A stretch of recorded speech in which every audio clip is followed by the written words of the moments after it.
Buddy. Am I lagging?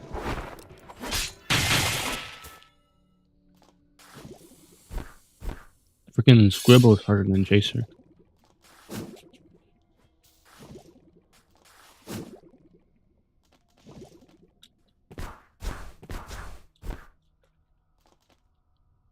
Okay.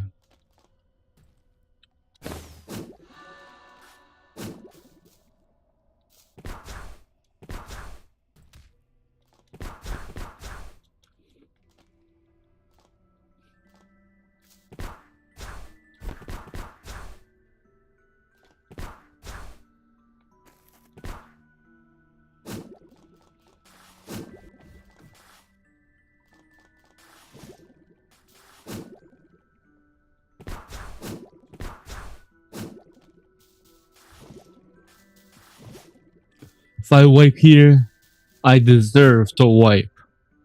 This build, I think, is my strongest all-rounder, and it'll be pretty good in layer 2. I do half decent damage on it. I don't think it does as good damage as my Silent Heart did, but it does. It gets the job done for sure. Definitely not as good damage as my Yeah, I'm not sure which one did more damage, my Flame Charmer or my Silent Heart. I think my Flame Charmer might have had an edge, especially in crowd control.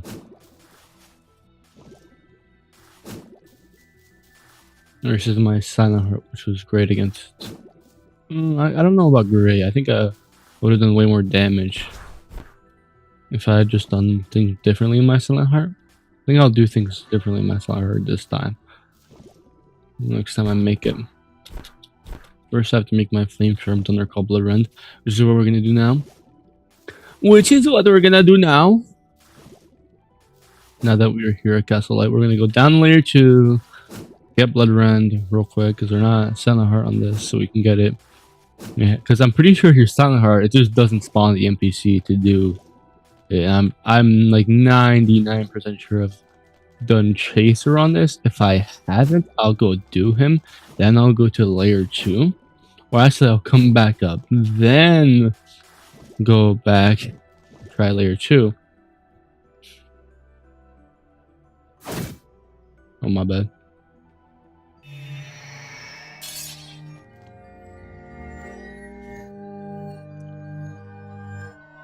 My bad, Uchi. If I wipe here, I deserve to wipe.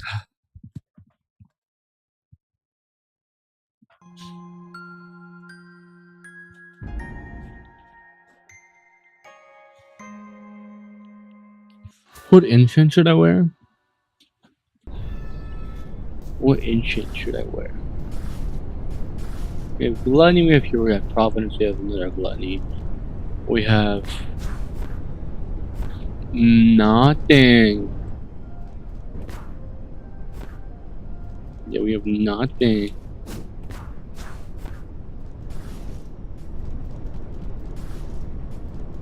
I have nothing.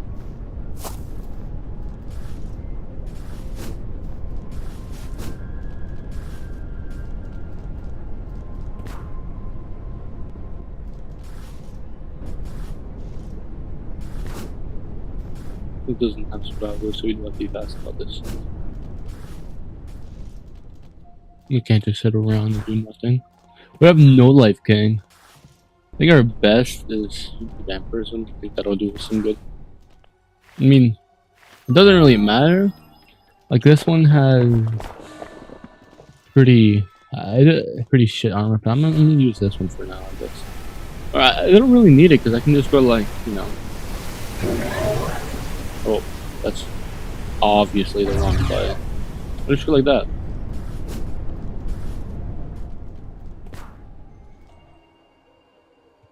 You know?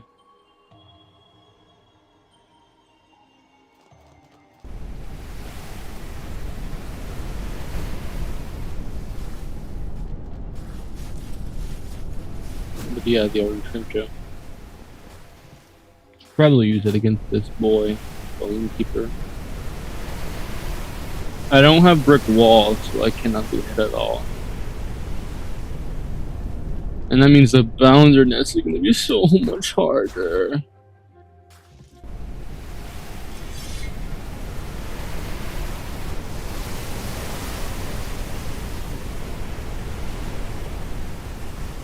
Pickaxe, do your thing.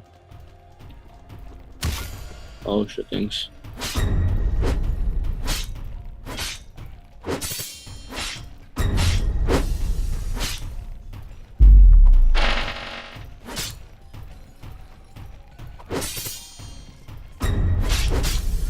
Oh no.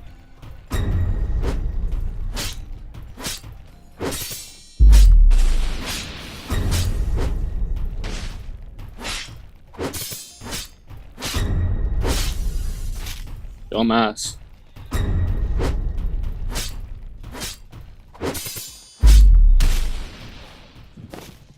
Yo, I'm trash, bro. I'm trash.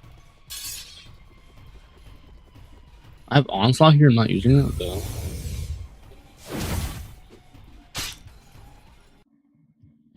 I'm straight butt booty ass cheeks, bro. I should wait for that alone, bro. I should wait for that alone. Boom, nah, bro. Yo, I'm butt. Yo, I'm butt.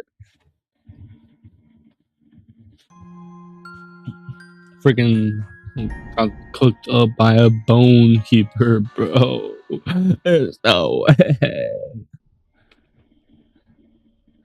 What I can do though is I can exchange Onslaught for let's say Sky Shatter Kick. Put Sinister Halo. Yeah, this is a good this is a good setup, I think. And okay, for real this time, bro, for real. That was a little embarrassing, bro. That was a little embarrassing. I can't lie to you.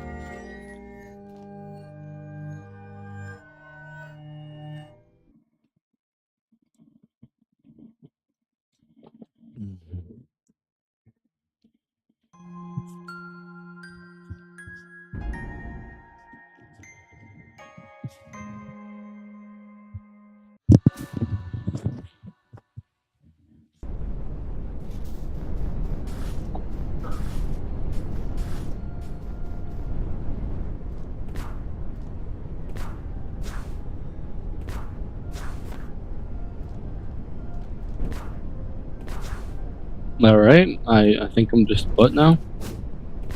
Yep, that's certainly. I think I'm just butt booty ass cheeks now. I literally beat a chaser 2 times in a row, and now I'm stuck here. Literally, last time I beat Chaser, like, and then I went again and did Chaser again. I beat him, and now we're just ass again. Like, what's going on? Why am I so garbage?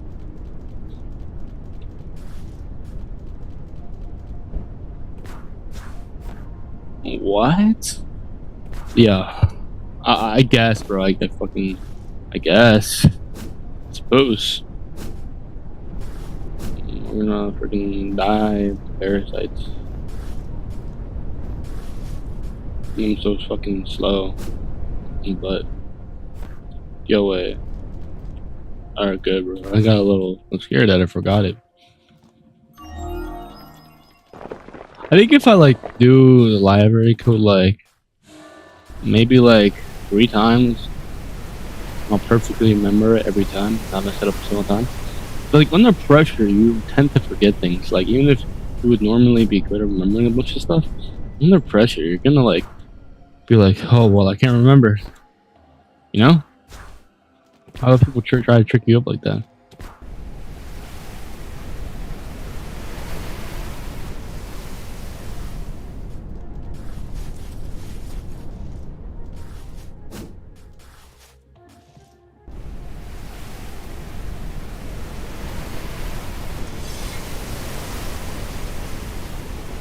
Can I hit bone people with attention and will that knock him to the ground?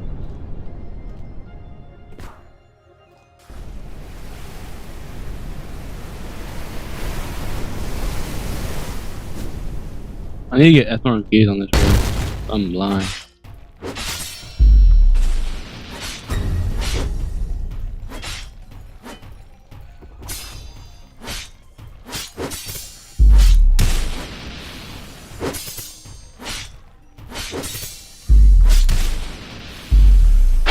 I guess.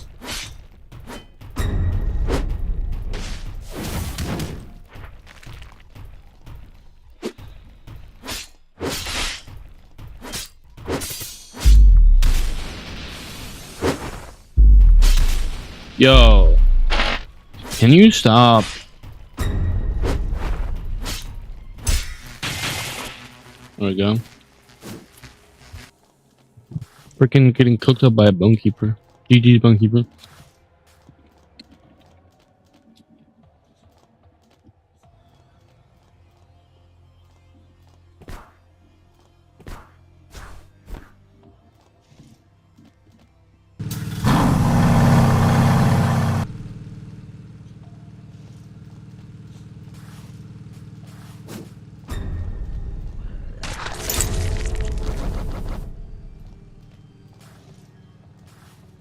I think that does it to all enemies. I'm not entirely sure on that. Don't quote me. But I'm pretty sure. We can test it out in Firefighter Caves real quick. To see if it does. I mean, you have to go this way anyway. It's just faster, you know? A lot of people go that way instead. I mean, if you don't have Union talent, but I'm pretty sure I do have Union Hook on this. Pretty sure. If I don't, I can just climb up. Anyway, it doesn't matter. Have I never been to Layer 2 with this? I don't think I have. I think this is the first run I'm doing on Layer 2 with this.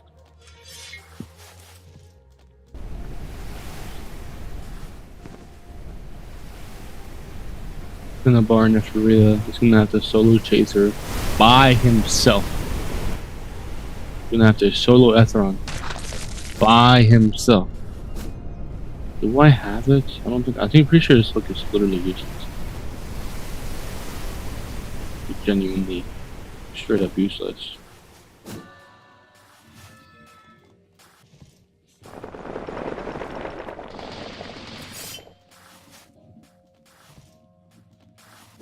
I'm gonna use Ascension on this dude over here, right? Oh yeah, it does stun him. That's good to know.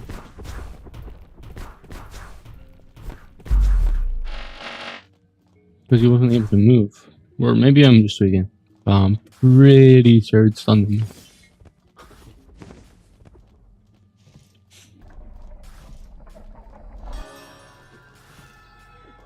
Oh, sure.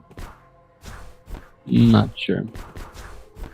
I mean, we can do Chaser without. It's like we don't have to. Do all that. I mean, do we have Union Hook? If we don't have Union Hook, we might as well get our talents now. Let's see if we can do that one girl's quest. No, we have to be Chaser first. Before we get Blood Rend. Let's talk to this dude.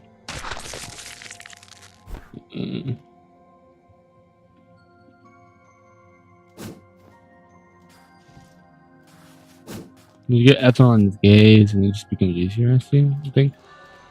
Where's the spear again? I mean, I don't wanna go back, so just gonna go be Chaser.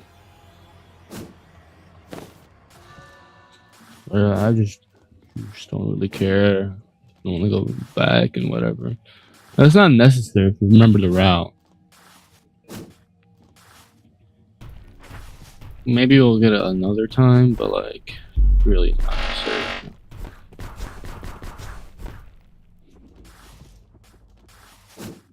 Oh, it is necessary? Brother. Okay. I don't really wanna. Put this bone keeper.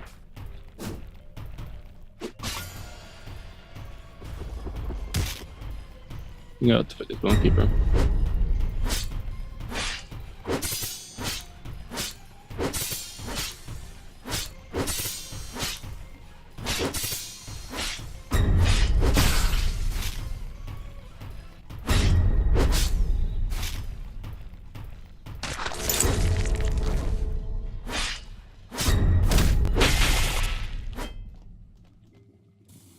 Okay.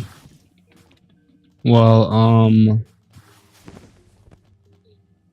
let's not do that.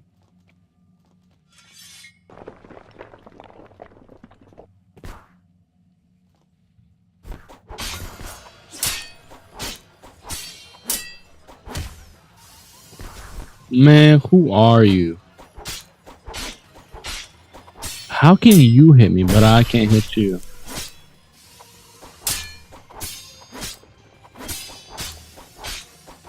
Why is it swing speed so fast? Die, you little monkey. Out of my face. I don't precisely remember. Okay, here it is. Buddy, why would you do it to me? Okay.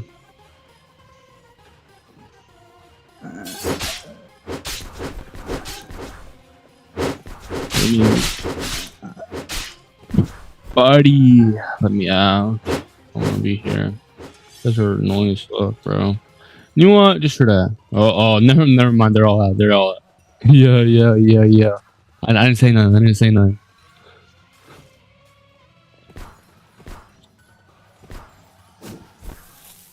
Buddy. Okay, so then we have to go back.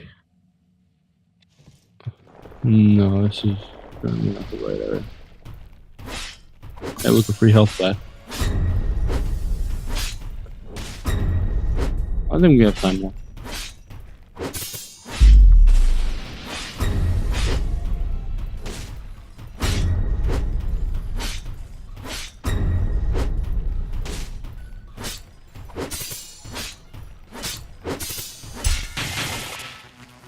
Three chests.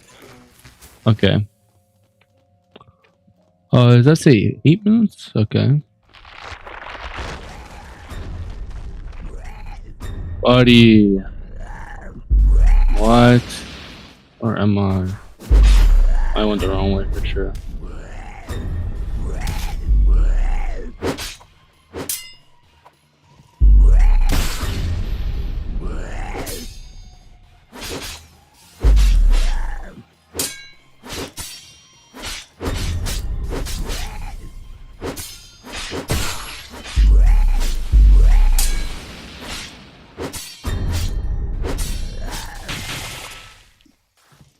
Not so hard, but fucking annoying.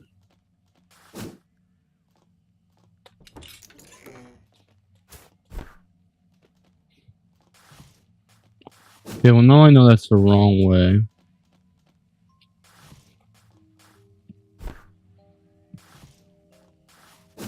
Most obviously. I don't want to do all this again, so I have to find my way back.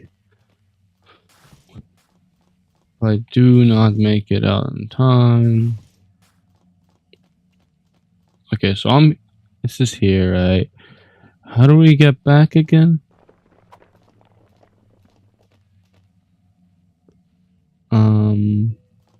Not through here.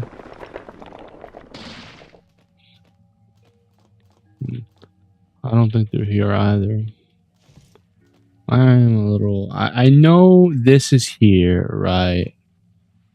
But I don't precisely remember what is where, what is not where. You get what I'm saying. We just came from, there's already spikes here, bro. Don't you know how annoying that is?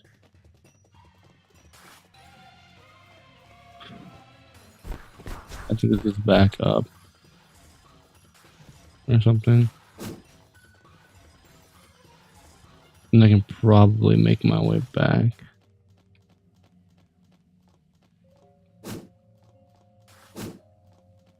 To where I'm supposed to be. Okay, yeah, that's that. Okay, yeah.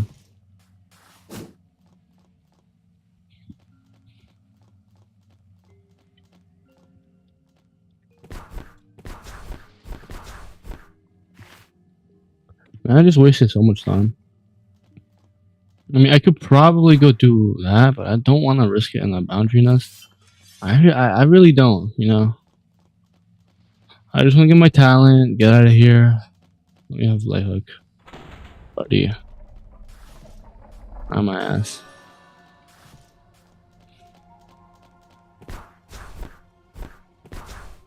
Actually, I forget exactly where the miners is, so I think I'm gonna have to go do it again.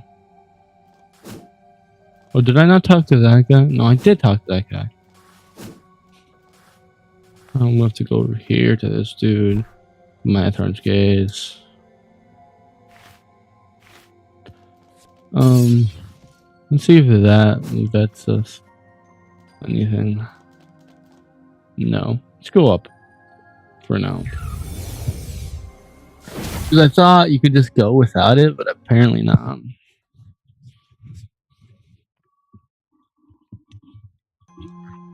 Because I'm stupid or something?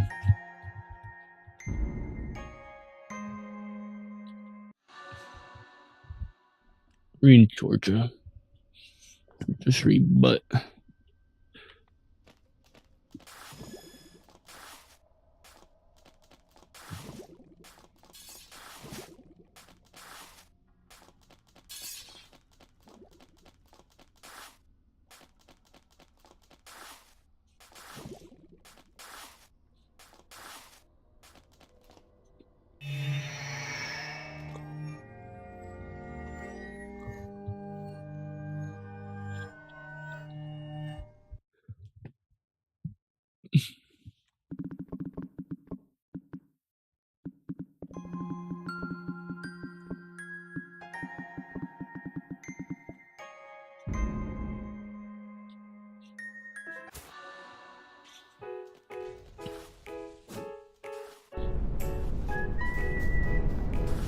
Just quickly look at you info.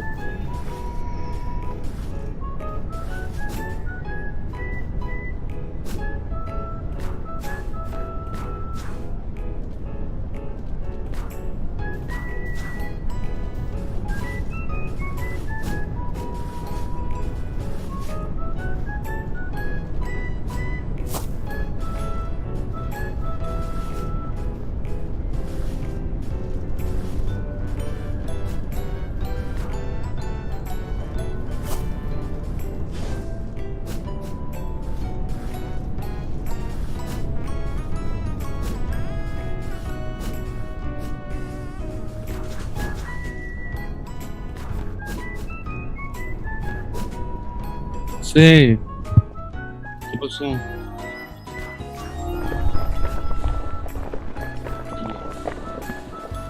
Ah, pues.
as I said I was gonna do, I'm gonna go get Blood Run.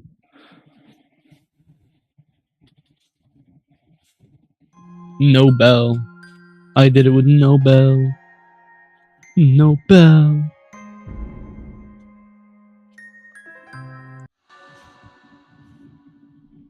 Oh shit, thanks. Oh, that's not too good.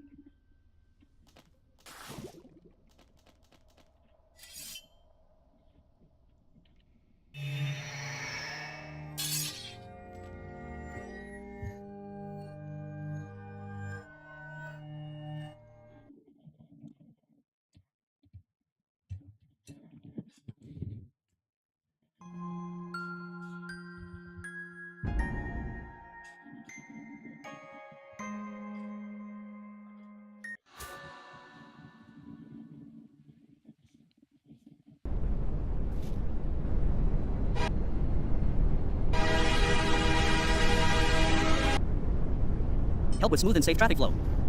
When parking on a public road, drivers should know.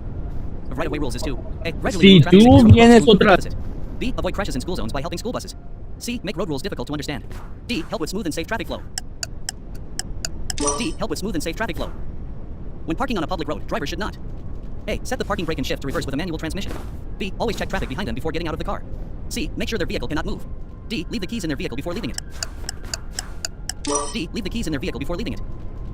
When entering an interstate highway, you must A. Turn right and stop. B. Slow down immediately after leaving the acceleration lane. C. Enter the freeway at a sharp angle if possible. D. Adjust to freeway speed in the acceleration lane, then signal and move carefully into the freeway lane.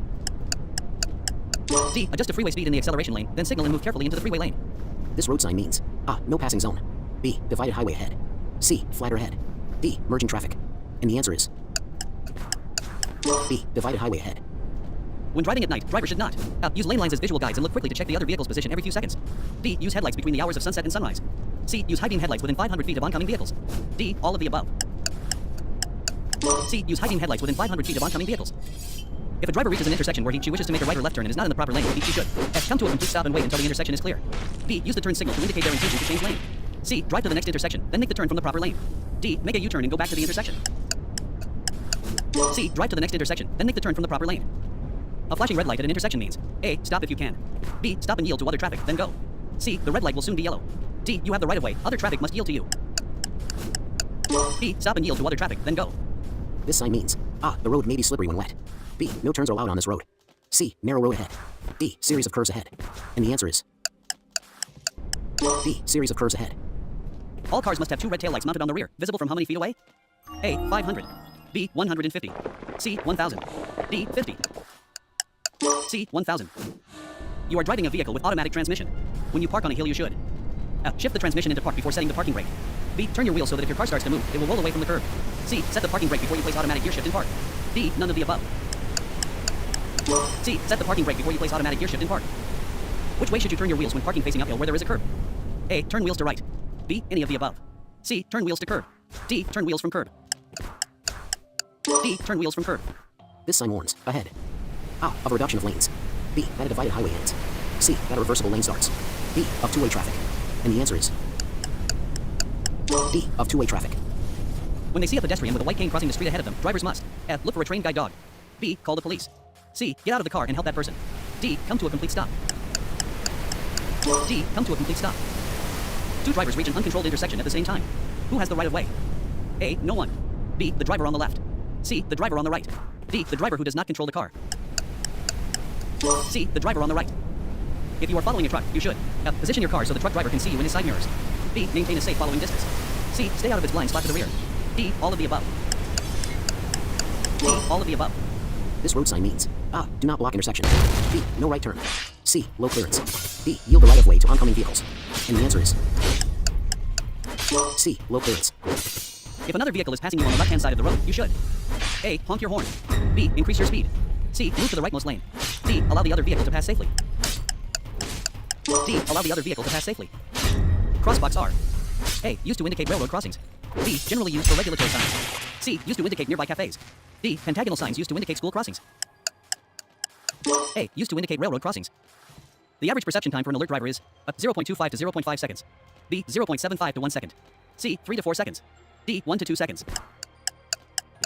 B. 0.75 to 1 second. This road sign means A. Railroad crossing ahead. B.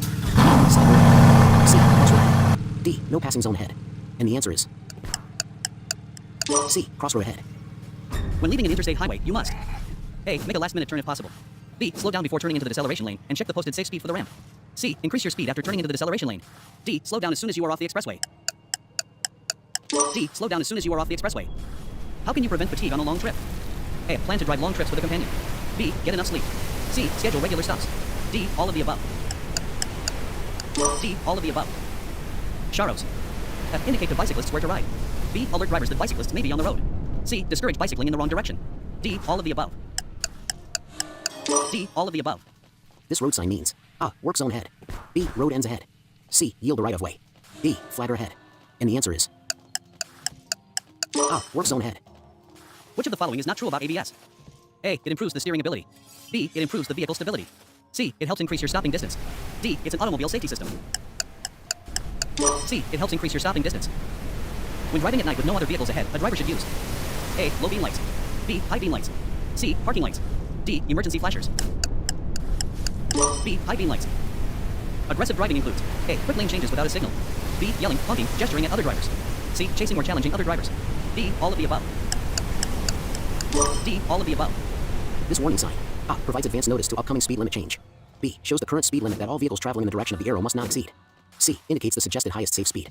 D. Tells drivers that the minimum safe speed is 45 miles per hour. And the answer is A. Provides advance notice to upcoming speed limit change. Under the no-fault law, you must maintain insurance coverage. A. For 5 years. B. Until the insurance coverage expires. C. Throughout the vehicle registration period. D. For 10 years. C. Throughout the vehicle registration period. On a 2-lane road, you should A. Yield to trucks. B. Overtake and pass other vehicles only when a solid yellow line is painted on your side of the center line. C. Overtake and pass another vehicle only to the left of the vehicle. D. Keep a minimum following distance of 30 seconds. C. Overtake and pass another vehicle only to the left of the vehicle. In case of skidding, drivers should not A. Pump the brakes gently if they are about to hit something. B. Tap the gas pedal with their foot. C. Take their foot off the gas pedal. D. Steer the car into the direction of the skid. B. Tap the gas pedal with their foot. This road sign warns drivers that A. Left turns are not allowed at the intersection. B. Another traffic lane joins the one they are on. C. Another road enters the highway from the direction shown. D. The road will make a sharp turn to the right. And the answer is C. Another road enters the highway from the direction shown. Parking lights must, on any vehicle parked on a roadway outside of cities and towns. A. Be used at night. B. Be avoided. C. Always be turned off. D. Always be used. A. Be used at night. What should you do when the gas pedal is jammed? A. Get all passengers out on the side and away from traffic. B. Any of the above. C. Keep your eyes on the road. D. Brake sharply. C. Keep your eyes on the road. Tailgating trucks is particularly dangerous because A. Unlike passenger cars, trucks have blind spots directly behind them. B. Trucks go slower than cars. C. Trucks need to swing wide to the left in order to safely negotiate a right turn. D. Most trucks have several rearview mirrors. A. Unlike passenger cars, trucks have blind spots directly behind them. This road sign means A. Side road ahead. B. Side road entering from the left. C. Yield sign ahead. D. You have the right of way. And the answer is C. Yield sign ahead. Yellow traffic signs. A. When combined with an octagonal shape, tell drivers they must come to a complete stop at the marked stop line. B. Guide drivers. C. Warn drivers. D. Give directional information. C. Warn drivers. At an open intersection, drivers have the right of way if A. They are driving faster than the other vehicles. B. They are already in the intersection. C. They enter a paved road from an unpaved road. D. All of the above. B. They are already in the intersection. At a railroad crossing, if your car stalls on the tracks, you should keep your seatbelt fastened and use your horn if you see a train approaching. B. Use 4-way emergency flashers and call the emergency number. C. Immediately get yourself and the other passengers out and away from the car. D. Call the police. C. Immediately get yourself and the other passengers out and away from the car. This sign means A. The divided highway on which drivers are traveling ends ahead. B. A road crosses the main highway ahead. C. Drivers are coming to a point where another traffic lane joins the one they are on. D. None of the above. And the answer is C. Drivers are coming to a point where another traffic lane joins the one they are on. Drivers often fail to see a motorcycle headed toward them. Why? A. It is difficult to judge a motorcycle's speed. B. Motorcycles are hard to see. C. It is hard to judge how far away a motorcycle is. D. All of the above. D. All of the above.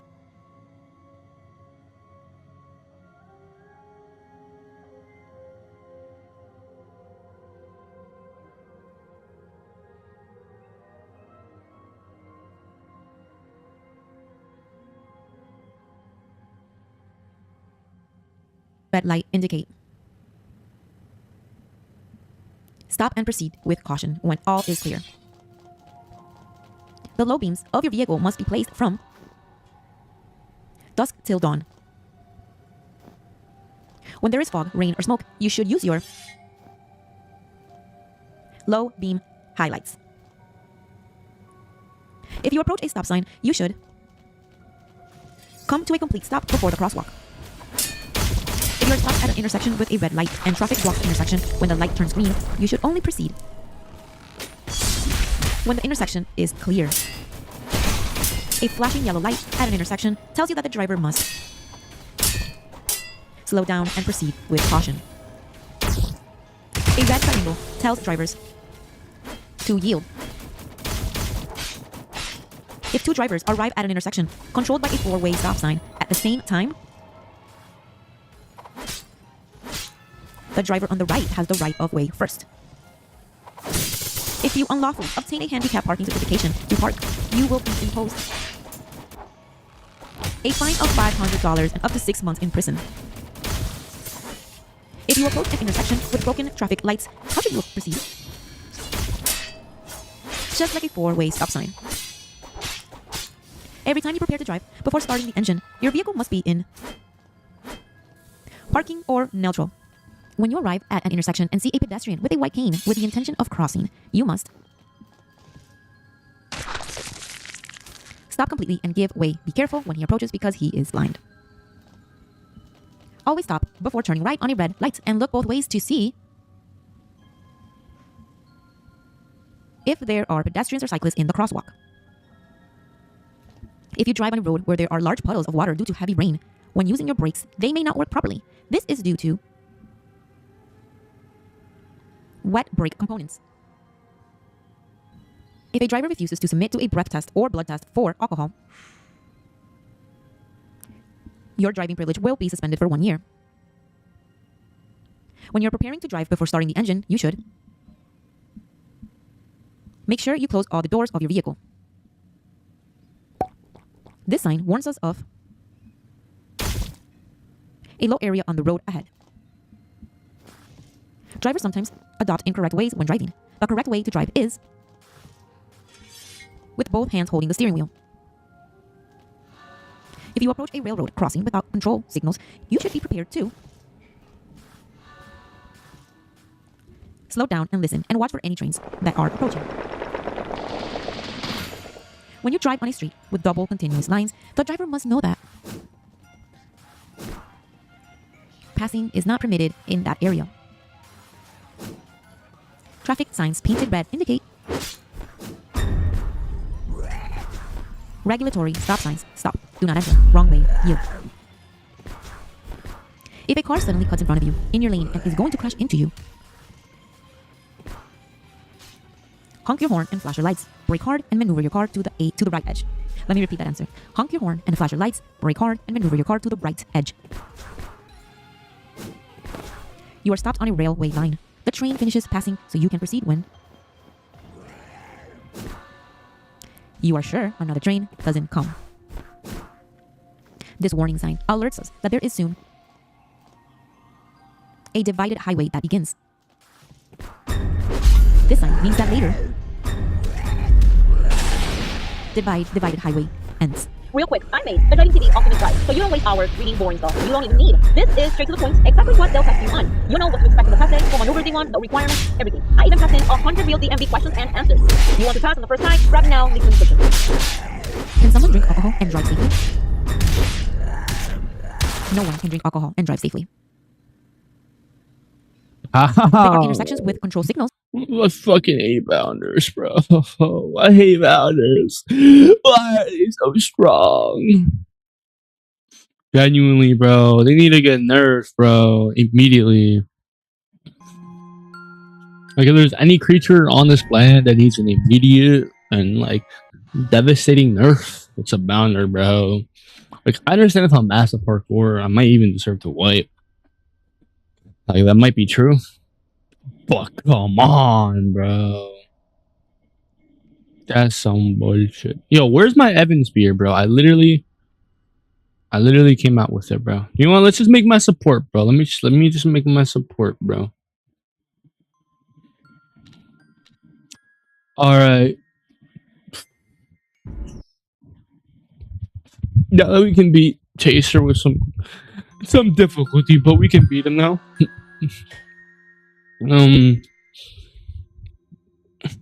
Could probably do Ethron as soon as I just. Honestly, yeah, Ethron's easier. Floor 2 is easier than floor 1. It's just that I died to fucking starvation, bro. I starved and I didn't have any like liquid in my body and I just died brutally and painfully that way. You know? Like you do. And you have no food.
Oh, you doing?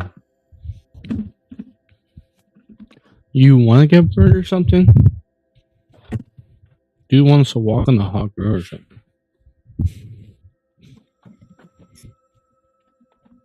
If I was a cat, bro, I wouldn't be just dumb. This cat wants to jump off of buildings, fucking die and shit. Like what? This cat's so freaking impatient for food and stuff. Like you'll get food every day. Just a little baby. I'm trying to fight back.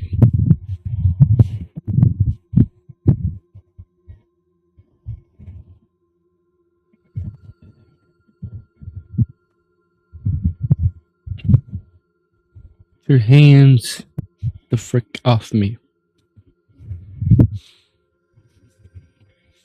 For you, my little cat, I am a big man.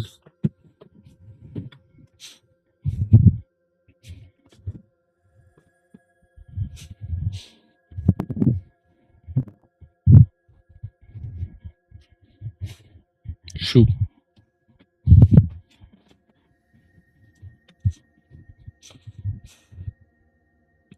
You probably picked my room up. Yeah, okay. We did layer 2 in the sense that we did chaser. We can do chaser. Being chaser like 4 times on myself now. That's pretty good. We did wipe in floor 2. We were kind of a bum. And also because I had no food. That still just means I'm a bum. Like, how did I not have food? Deserved. Deserved for forgetting to bring money.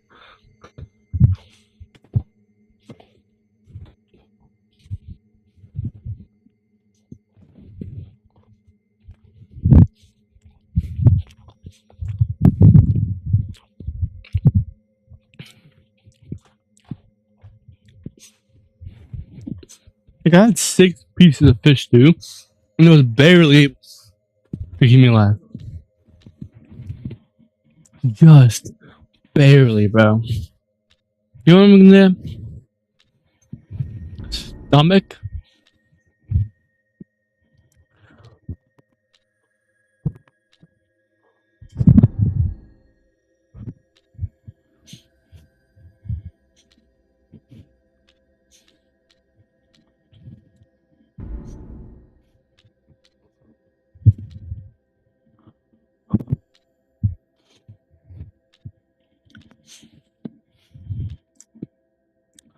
Blood red. Flame charm. Thunder call. Honestly, blood red flame charm.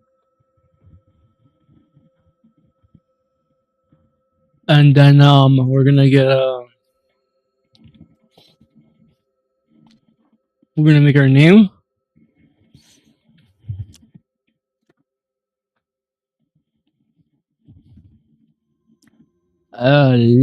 Lapis.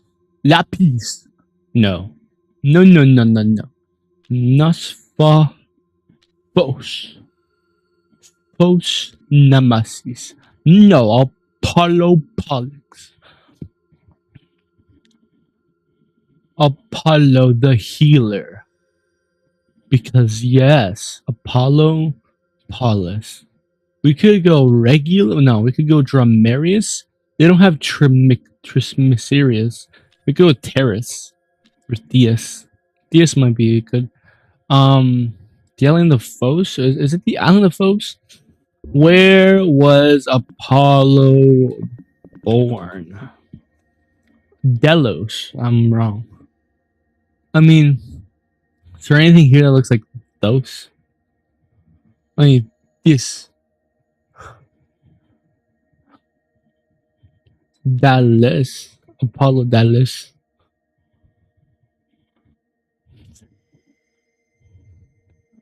We could go.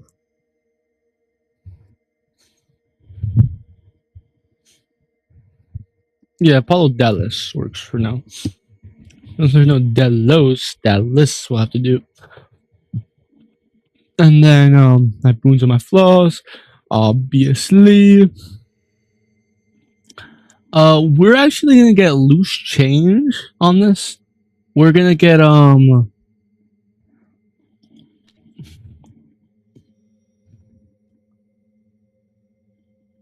hollow. Not one bit. I'm not high velocity. Yeah, deep champion. Good deep champion.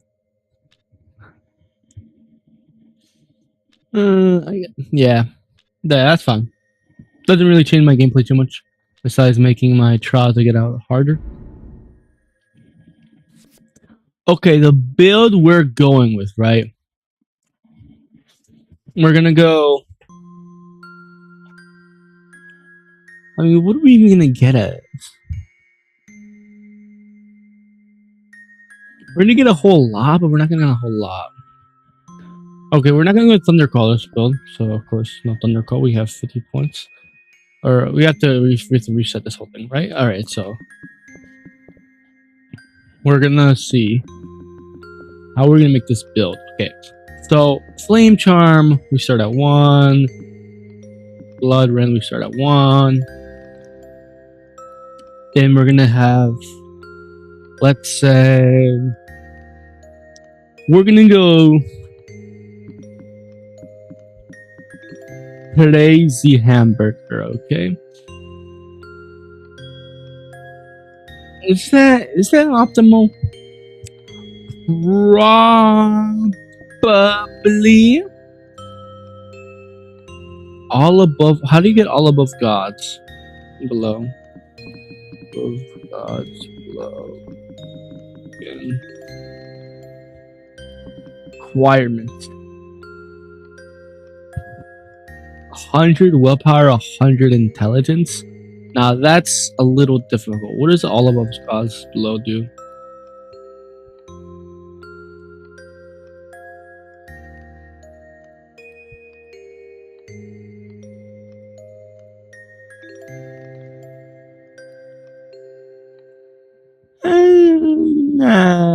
No.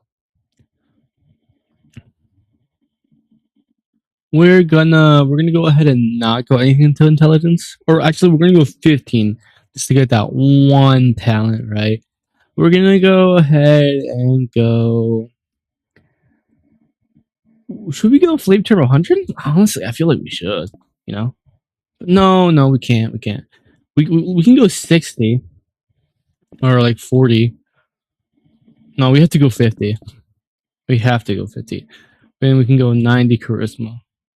I mean, what does this even do for us? You know, like what do we get out of this? Is it worth? I mean, we get reinforced armor, dazzling finisher, Phoenix Flames, brick wall, Will-O-Wisp, command summon.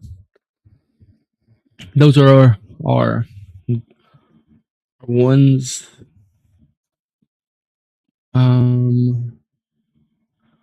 Which is the Blood Rend mantra that heals you? Which is the Blood Rend talent that heals you from blood pools? Sanguine Siphon.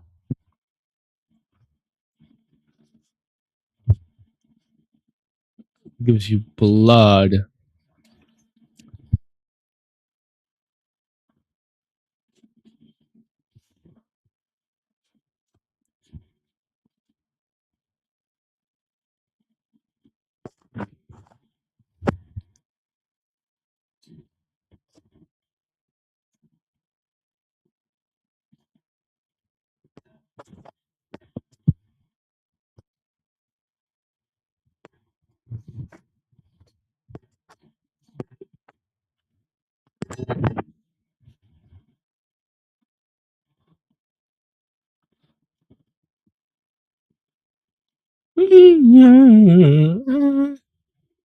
I mean, for support, this is kind of butt. I think we shouldn't go so high into willpower. I think we should go for sure 100, right? And we should go like 40 willpower, right, to get that. Then, and we're not even gonna get a sort of flame from that. So yeah, let's just get rid of all of this, right, and see where we're at, right? One flame charm, one blood rend, right, and then we're gonna go 40 willpower pre-shrine, 75 flame charm pre-shrine. You have to get Azure Flames. Actually, what is it to get Azure Flames? Azure Flames. I can save 5 points, they fucking will. Oh, it's only 70. Okay.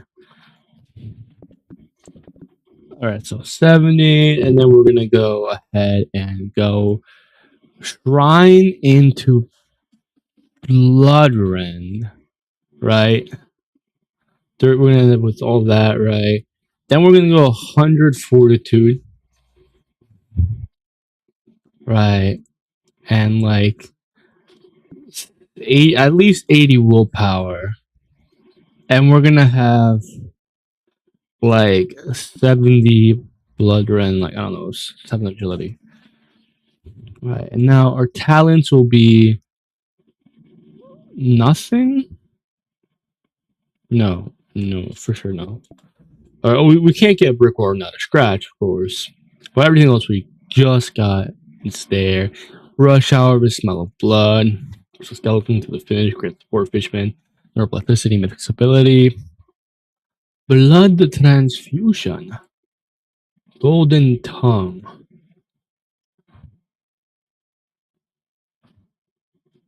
panacea, thresher claws, slow. Oh, it's so immense. Oh yeah. Encore, stasis. Undying, the Nara Pulse is like.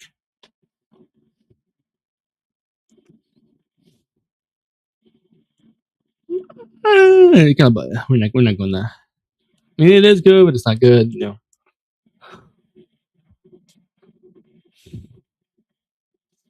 Crimson Fountain, Sanguine Siphon, First Blood. Okay. We basically, I know all the mantras or in talents we're gonna get for the most part. All right. So there's no need to do all of that looking around.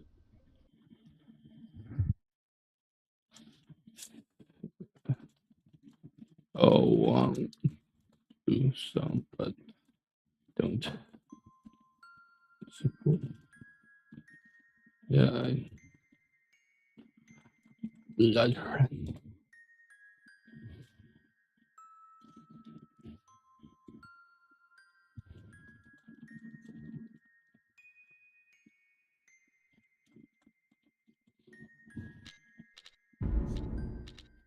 Follow Dradius. Dradius! And we're gonna do it.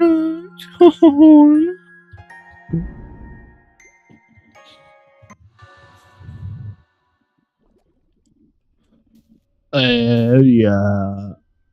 Oh yeah. Oh yeah. That's with me. I can't wait. I cannot wait. I must play it safe so that I do not wipe. Because Lord knows I do not have any echoes, and if I lose those bastions, I'm gonna be very sad. We're going to go ahead and give me some will. Or no, some flame first. Because well that gives us relentless flame quicker, all that. Whatever else.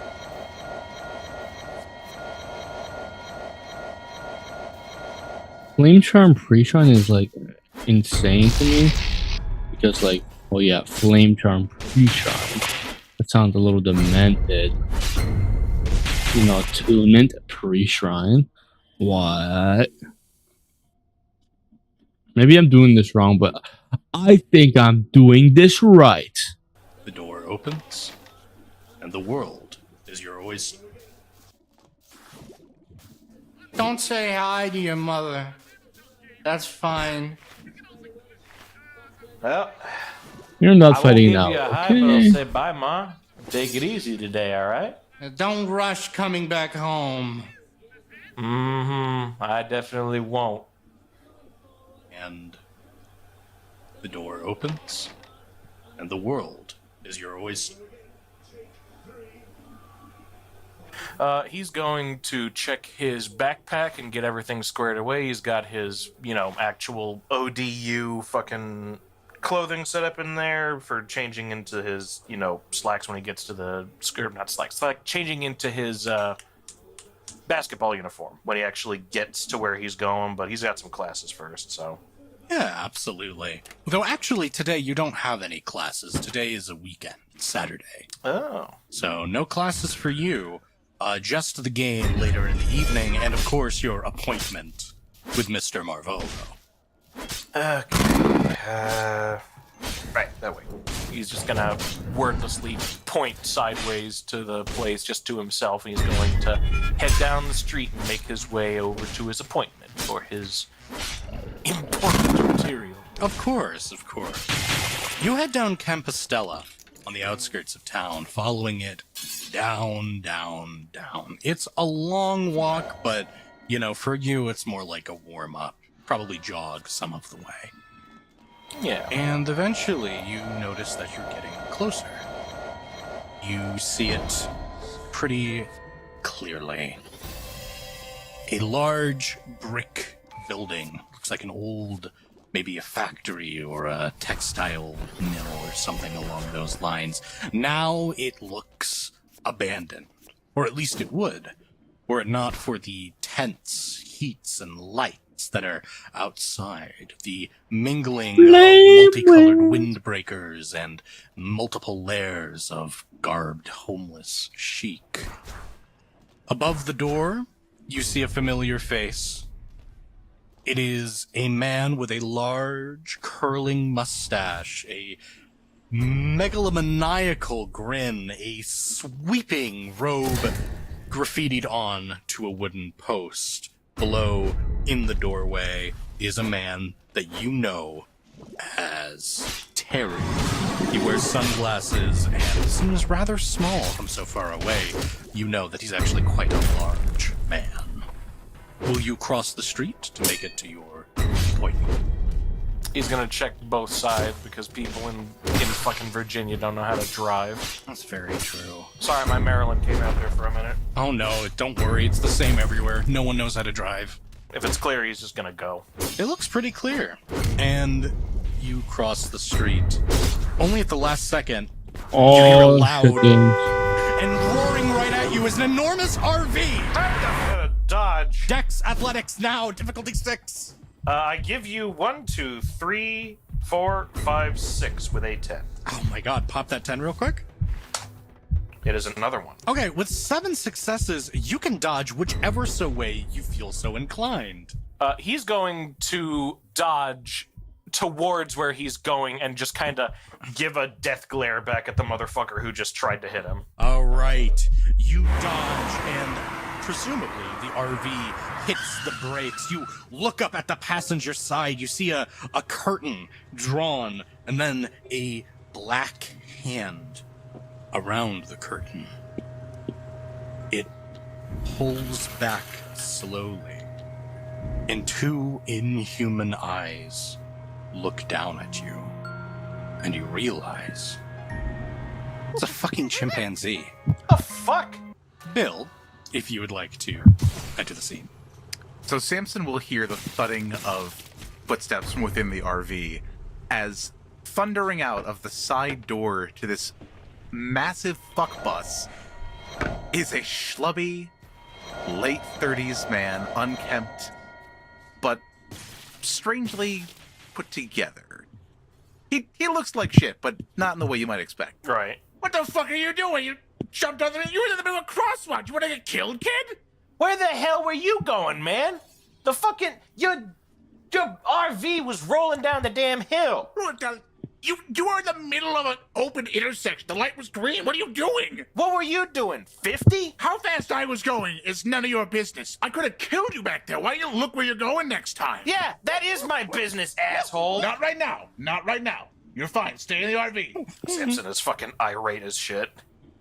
See the monkeys, face pressed against the windows, licking the glass, looking at you. That's making him angrier. Point of fact, Samson is going to get clear and head to the other side, but then he is going to shoot his basketball at the window where the ape is. Good idea. All right, make me Dex Athletics, difficulty 6. Can I persuade this to be for basketball? This is for basketball. Excellent. I'm gonna give you another 8. /8. Cool. Huh! I got A1, but otherwise I got 2. With 2 successes, your basketball hits the window and seems to scare the ape away before rebounding onto the side mirror and snapping it forward, where it now dangles limply. Samson's gonna fucking flip him off and catch his ball. You son of a bitch! You fucking broke my rear view! What are you doing? Why ain't you driving? Because I'm trying to get somewhere. Oh, Not languishing in the middle of an intersection like you lout. Yeah, but he's gonna my raise his lad, basketball, bro. threatening again as he's going to, back towards the building that he's going to. 2 homeless people watch. It's always like this, eh, Paul? Yeah, it always is, Jeb. Always is. Buddy, get out of here. Now you can come out. The door opens up and you see this monkey begin piling out. What have you forced your monkey to wear? I have not forced him to wear anything, but he is wearing a button-down shirt of Bill's. And Bill, not wanting to fight a monkey over his shirt for fear of his fingers, has not taken it off of him. It begins slowly pawing towards you. Towards Samson? Yes. Samson's gonna raise the ball again and make himself look as threatening as possible. I would like to do an intimidate. Okay, roll it. What would you like me to roll with that? Manipulation? Manipulation, intimidate, and will be opposed by the monkey's willpower. Alright. I give you 3. Okay, let me check the monkey's willpower. I fucking hate your monkey already. This monkey's only gonna get worse. Oh, this is a pretty strong-willed monkey. But we'll see if that'll do anything against 3 successes.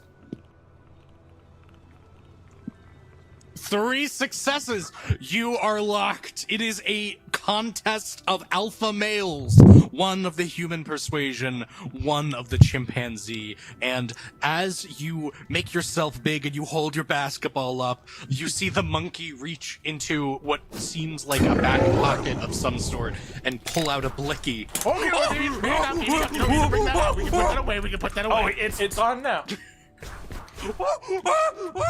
We're not gonna kill the kid. Hold on. Samson is like raring to fight. He has his basketball. He is ready to shoot it at this motherfucker.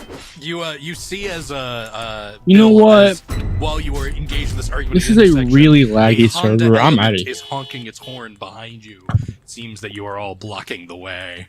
In a minute, we're settling something here. Can't you see that? The monkey points the gun at the Honda Element.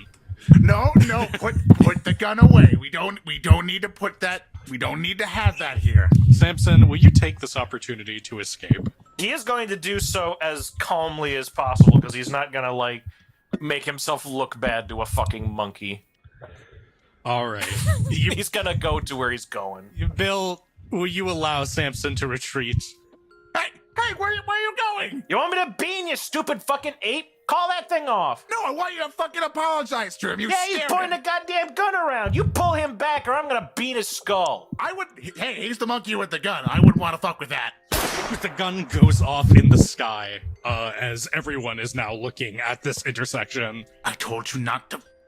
We don't use that in polite conversation. Only when I give you the signal. Now we have to fucking go, because the fucking cops are going to come. Your problem, man. Your problem. And he goes trundling back into the RV, slamming the door behind it now with the cracked passenger window and the busted ass mirror. I'm not going to forget about this, asshole. I know where you go to school now. Yeah. Come on down, man. I'm gonna dump you into a fucking trash can. I'd like to see you try, Twiggy. I'm gonna roll to intimidate him now. I feel like such rolls are not necessary. I think that you've both made yourselves quite clear. Fucking painful. Bill, will you have any passing words as you ram off into the the morning streets of Norfolk?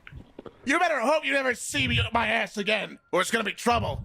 It ain't gonna be just a monkey this time. Samson's gonna he's gonna step backwards and hold the giant dad pose. What is it? The Honda Element beeps its horn again and again and again. Fuck off! We're going. All right. And as you put the keys in ignition, Bill, you speed off into the maze of cars beyond you. Samson, you watch the Honda Element not really reduce its speed as it gives what could be construed as chase. Before you finally turn and you realize that every single person at the homeless camp is looking right at you. Samson's going to make the what is opposed to them as well. Was that a monkey? Fuck if I know. Damn thing had a gun. What the fuck is that guy's problem? Oh, it might have been one of those Clantu Viridians. Yeah, the Clabo whatever. This guy knows what he's talking about. And then he kind of huddles away. On the stairs is far more reasonable company. You see your good old friend, Terry. Terry has a face that only a Spetsnaz could love. Scarred, militant, statuesque, and stern. He only looks slightly better off than the rest of the homeless men at this camp, and he just looks straight at you. Samson, good to see you again. Hey, Terry. How's it going? Could be better. All right, you know the drill. This week's password, guano. Samson is going to just look at Terry, nod his head, and then hold out his hand as well, knowing full well what Terry is also asking for. You got it. Guano. And you procure a plastic-sealed bag of bat guano. Yep. And in his exchange, he passes Terry a pack of gum. All right, head on inside. The big man's wanting to speak with you. Yep. You got it, boss. He's going to head up the stairs, and he's going to deftly tuck the package of guano into his, not into his, shorts and whatnot, but he's going to duck it into, his bag, like very carefully behind a whole bunch of shit. Sure. You head up the stairs to the second floor, where you see a crowd of people in slightly nicer condition than those outside. These are the people that you know are in Marvolo's not quite inner circle, more like outer circle. The people outside this building don't really exist to him. You smell chicken noodle soup, the sound of pans and pots, and you look over and you see a half-shaven head, Winchester, Marvolo's assistant, spooling out soup. She catches your eye, and you catch hers. Hey, Samson! Hey, Winnie. Come over here. Come on, let's chat. It's been a while. Screw it. I got a little bit of time before Party. I speak. Yeah, come on, put on a hair mat. We'll get almost done with this pot. Yeah, I'm just gonna stay on this side, all right? I'm gonna go have to see him here in a minute. I don't Generous care. Spirit. Whatever. It my heart. But you get this feeling that she doesn't take much offense. She continues her work. So I admit, Samson, I'm happy to see you, but I'm almost surprised. Why's that? I don't know, most people like burn out or something by the time they're here as long as you. Shit. You know what's going on at home by this point. I mean, like, what the hell else am I gonna be doing, you know? Yeah, I guess, but I mean, it's not quite your situation. It's usually Marvolo stops tolerating it. He's probably sees something pretty special in you. What can I say? I'm a pretty special guy. Yeah, that's maybe not the term I'd use, but it fits. Well, where would you use Winnie, huh? Oh, I'm too polite to say. Listen, I'm kidding. You know I like you, Sam. Yeah. Feelings mutual, Winnie. All right. Well, he should be on this floor, usual his office. I think he's on the phone, but I'm sure he'll make time. You mean the phone that's clearly not plugged in, right? Maybe he's just uses a wireless. I don't know. I don't inquire into his business. Yeah, it's for the best, I guess. She gives you a sly grin and kind of nods her head over. Well, better now or ever. Hey, Samson? Yeah, I better get this on the move. I'll be back around even after, so, don't be too heartbroken without me, Trust me, I count down the days. Keep counting, Winnie. I'm probably gonna outlive quite a few people here. All right. You make your way further down the formerly dilapidated corridors of this place. You always figured the inside of this whole building would have been gray slab, cobwebs, rats, and whatever other unsound asbestos cubes are roiling about in the walls. Instead, it's more like a school that's underfunded. He is very familiar with what those are like. Absolutely. You know a lot about that. Eventually, you get to 2 rosewood doors with golden knobs. All right. Here we go as usual. Saps is going to place his hands on both of the doorknobs, and he is going to knock with his head. You knock, the doors open, and inside, this waft of perfume and incense just smothers any of the smells of the real world. Inside, it smells like a lavender Armani store. I don't care that I lost the bashing, bro. I deserve to wipe. I died to a fucking shark, bro. I deserve to just wipe, And bro. behind That's some lame curtains shit. of red, purple, and gold hues, you see a rather eccentric fellow. He has a pointed chin, Ow. cheekbones like Amazing. daggers, but a wild and curled black mustache, a beauty mark below these dull green eyes, top hat, well dressed, like he's here to work a casino. You see, Marvolo. Well, Samson, my boy, great to see you. Do you mind holding on a second? I've got someone on the phone. He nods, still swings the doors wide open, steps in, and then shuts it behind him quietly so as not to disturb the possibly existent, possibly non-existent phone call. Thanks. lifts back the receiver on a rotary phone on his desk. As I was saying, old sport, just make sure you, why don't we handle this like that Ohio gig, eh? Capital. That's settled. You wouldn't believe it, Samson. That thing's been ringing off the horn all day. Yeah, I can imagine. Yeah. So, what can I do for you, Samson? Mr. Marvolo, today is, as I have told you before, this is the Yo. big day on my end. So Why am I in I'm Florida, here bro? to, well, get a hold of What? any sort of last little dregs of material that we were going to be putting together. Samson, I suppose, bro, I How suppose. long has it been? You're liable to make me sentimental. It's been about 2 years since you came to me. Just And the about. entire time you've been asking for the very same thing. What can I say? I see something I want, I'm going to pursue it. That's very good. You have the guano?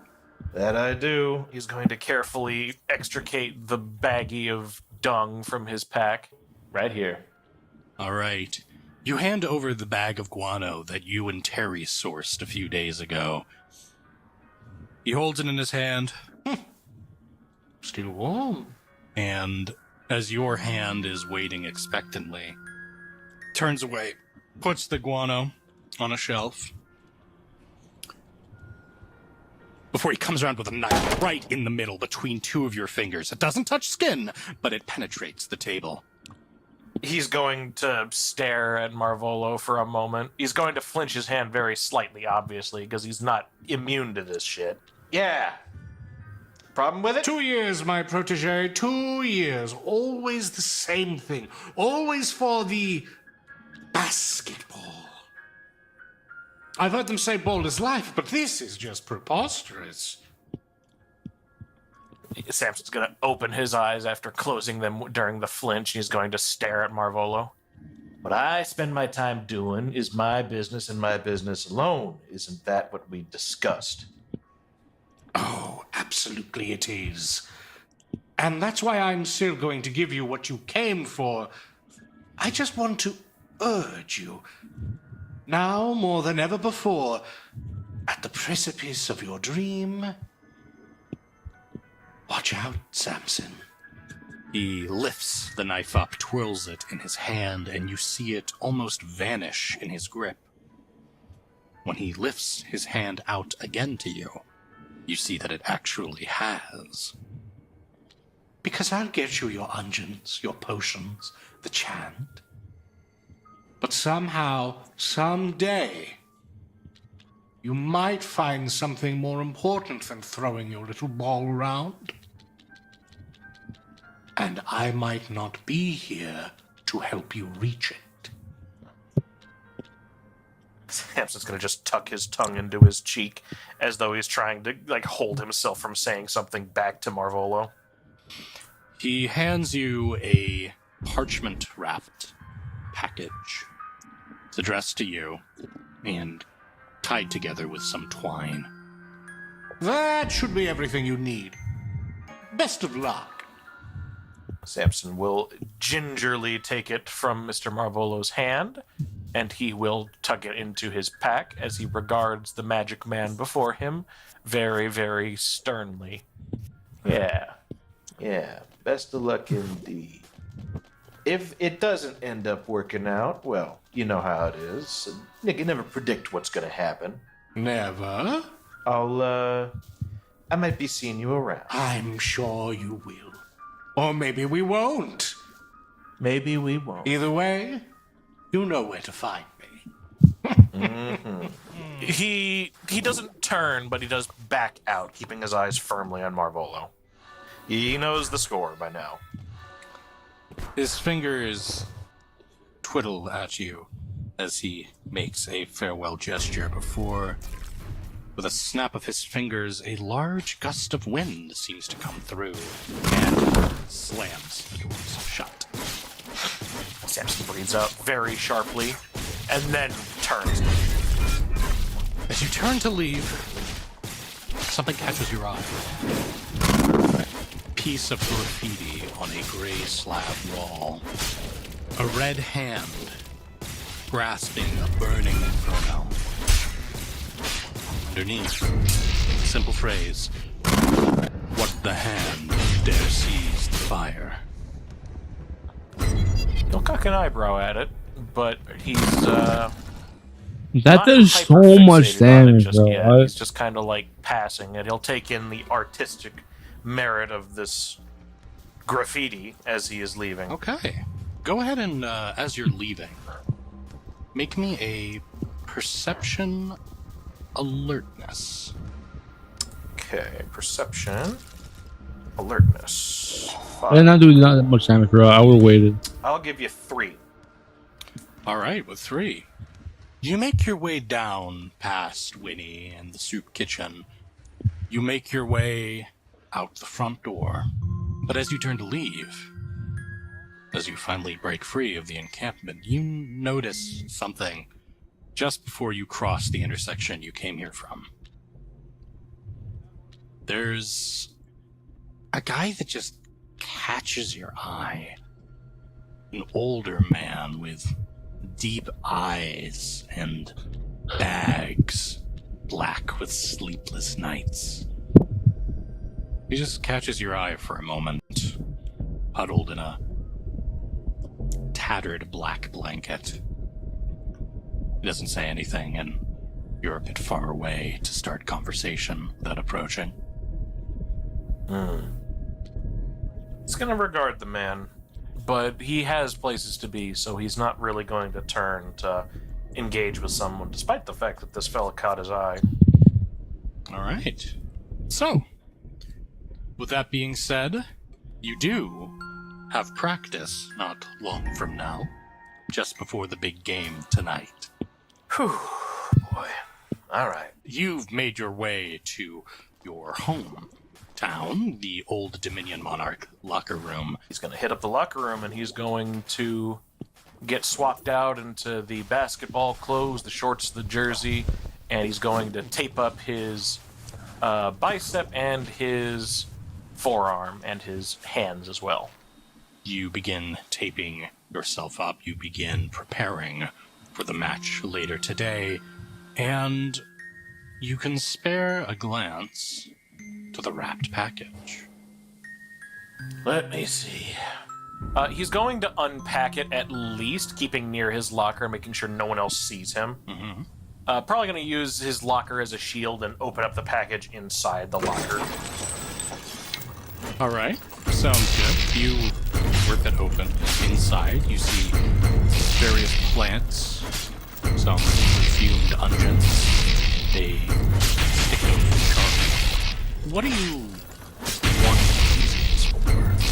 Seeing as how he had asked for spares to more or less get himself in the zone prior to getting into the zone, you know, the pre-game, as it were. Of course. He is going to take a moment and practice the incantation he worked out with Marvolo previously. Which is to say, incantation to help him focus, and one to ideally help with his reaction. Ah, yes. That same package you've been taking from Marvolo for 2 years. The one that sharpens your senses, that keeps your muscles taut and at attention. The one that makes you feel more alive than anyone else on the field, and gives you your killing advantage. He's gonna breathe in, breathe out, and then gather the very specific materials needed for it. Namely, just like a tuft of the herb that he had been provided, a small container of powder, which he is to use to more or less smear on himself, as well as the specific little piece of paper for this week's set of claps and chants and stomps. This week's chants are in sets of 11, a number of strength. And you set yourself to them. All things must be done 11 times. And here in the empty locker room, far before anyone else arrives, that's the best time to do them. I'd like for you to go ahead and roll me Intelligence Esoterica. Intelligence, Esoterica, in total, that'll be 2. Alrighty then. I got a 10. All right, pop that 10. Not Wendy's 0, bastard. I rolled nothing. Is that another one? No, that's a 6. That's 2 successes. Cool. Rad. Indeed. You perform the ritual to the usual specifications. Your nerves don't jump up and snake your form. By the time you're done, you're panting. It takes more out of you than playing a game. But once you recover from that downtime period, you're like a god on the field, in the court, whatever the sport is. Samson does some stretches, limbers up a bit more after he gets his breath back, and he quickly stows everything into his locker once more, basically cramming everything that's not necessary for practice into there. Should be beginning soon. Just before you do, or rather, while you're in the process of doing that, you hear a voice across the locker room. Damn, Sam, is that weed? Samson takes the sharp inhalation of breath before realizing that he probably hasn't seen everything that he needed to in order to piece together whatever the fuck he's doing. And he's just gonna shout back, fuck no, it's not weed, man. It's like calming, like herbs and shit. It's incense. Ooh, how homeopathic. Or maybe homosexual. Homosexual? I gotta workshop that one. Do you understand the casual cruelty I'm going for, though? Yeah, I'm getting what you're putting down. Maybe you can practice it on a brick wall next time. Aha! There's a thought. Coming closer towards you is the elegant form of Craig Galahad, your rival, and the only person on the team that comes close to your brilliance. You know, man, I'm kind of worried about all these things you're getting into. I mean, last practice, you literally smelled like shit. Hey, man. I get in the zone how I want to get into the zone. You can practice your prancy-pantsy, you fussy boy nonsense all you want. I'm practicing what I practice. It doesn't hurt the team. I get my shit done, and I look better than you doing it. Oh, you better hope you look better than me. You know, on this match, I know a lot of the other guys are really stressed out. I mean, you know, NCAA talent scouts, that's stressful. You know, it's enough to put everybody on their A game. But the thing is that I know the talent scout because it's my dad. So I don't really have that much to worry about, you know? It's you that I'm concerned with, Samson. He's always been a little bit flaky. Your concern is touching, Craig. I know. I'm a bleeding heart. Just, I want you to keep something in mind for me. Everybody else here is playing their ass off. That's the same thing on the other team. It's just that, no matter what happens, I'm not staying in this dump. If you want to keep up, you better play the damn game and stop fucking around with this stupid shit. Herbs and perfume. Just get your fucking head in the game. And hear the coach complain about my etiquette or my practice or anything else, Craig. So maybe you are gonna be the one looking up at me when your own daddy picks me over you. Oh, you better keep dreaming, Samson. Oh my god, hey, you dropped something. He reaches into your locker real quick and just caps your fucking package on the ground. Oh, you piece of shit. Yeah. He's gonna bend down and grab some of it. Craig, seems to find amusement in the scene for strutting out like he owns the place. He heads to another part of the locker room to change, leaving you alone to pick up the rest of your shit. Piece of junk. God damn it.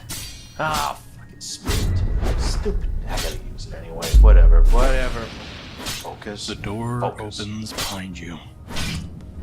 There's heavy steps. Slow steps, but heavy. You feel a presence in the locker room. He's gonna grab up all his shit and, like, keep it to his chest, and he's gonna turn around to see who it is. You see the same sleepless face outside of the homeless camp. A man with black bags under his eye, wrapped in black cloth. He looks at you, lumbering, taller, bigger. The great, bushy beard. Samson's gonna step back. He's going to look up at this guy. Who the fuck are you? How'd you get in here? He just keeps staring at you, with an occasional break to look at your ritual wares. Samson is just going to stow his materials in his locker as slow as possible, keeping his eyes directly on the man. Yo, you can back up. You're not getting any of it, okay? Just go on back out that way. Did his smile, his work to see. Did he who made the lamb make thee? The fuck?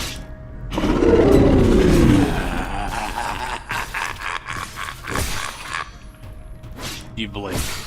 The man is gone. Samson's gonna shake his head violently and just slam the locker shut with all of his stuff inside, kind of haphazardly tossed. As you close the locker, you can almost hear a faint breathing. You can almost see his black teeth and his cackling face all around you. But your eyes don't see it.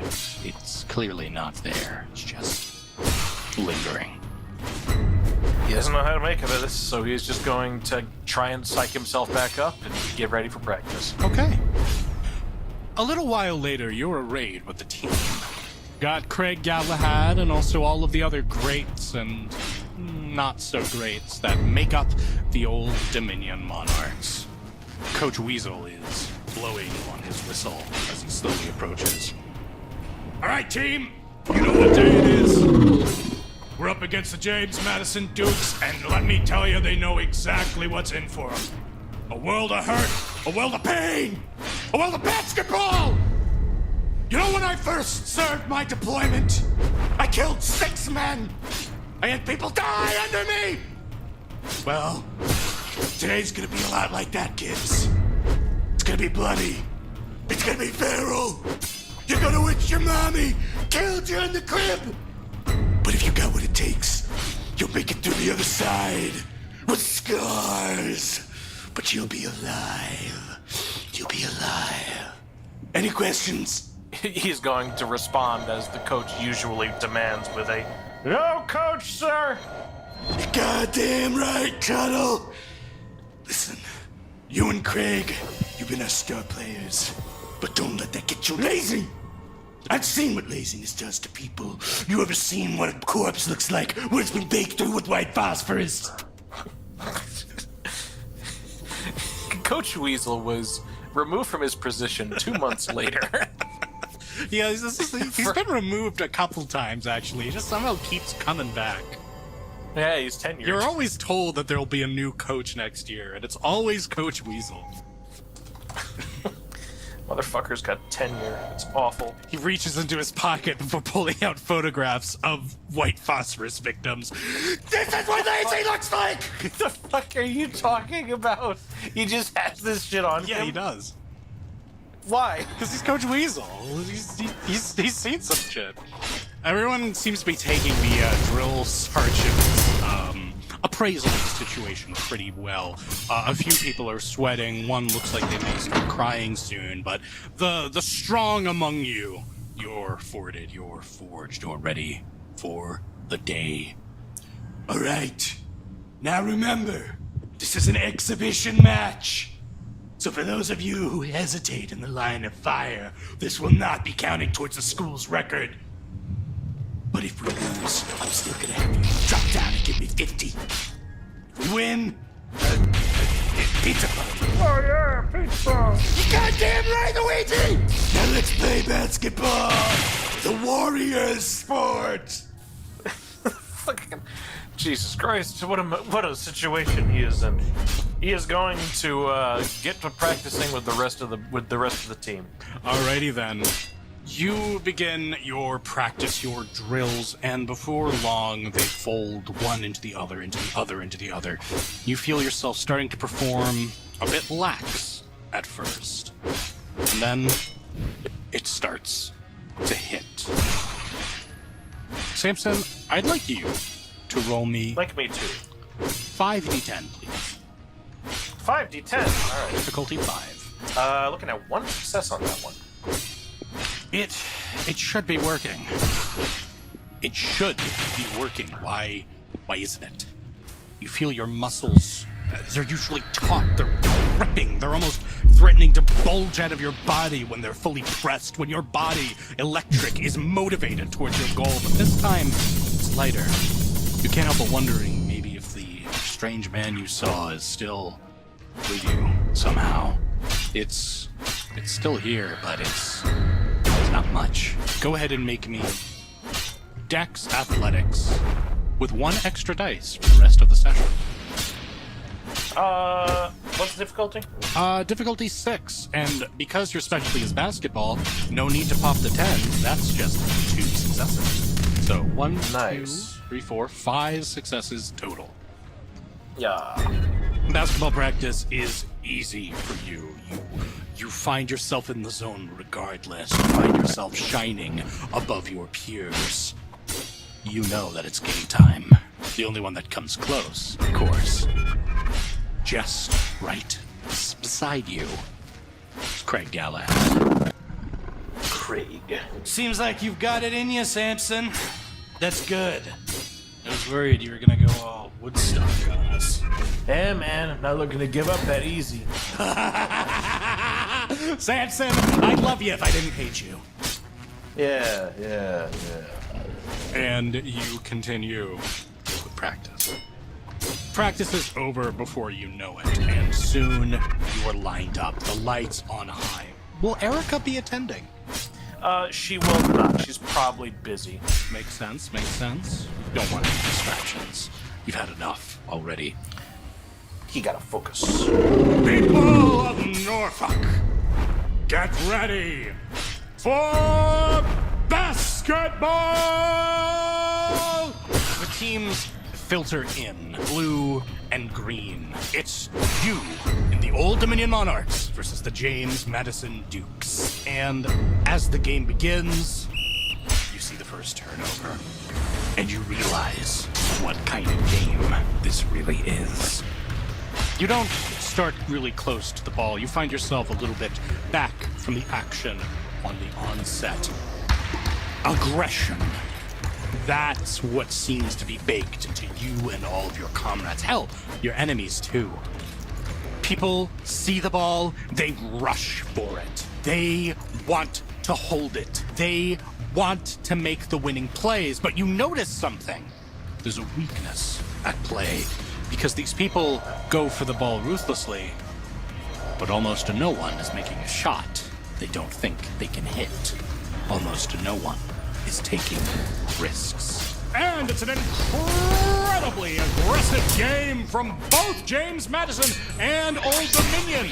But will they be making the plays they need to show who is champion? Listen, if no one else is making a play, Samson's gonna make the play.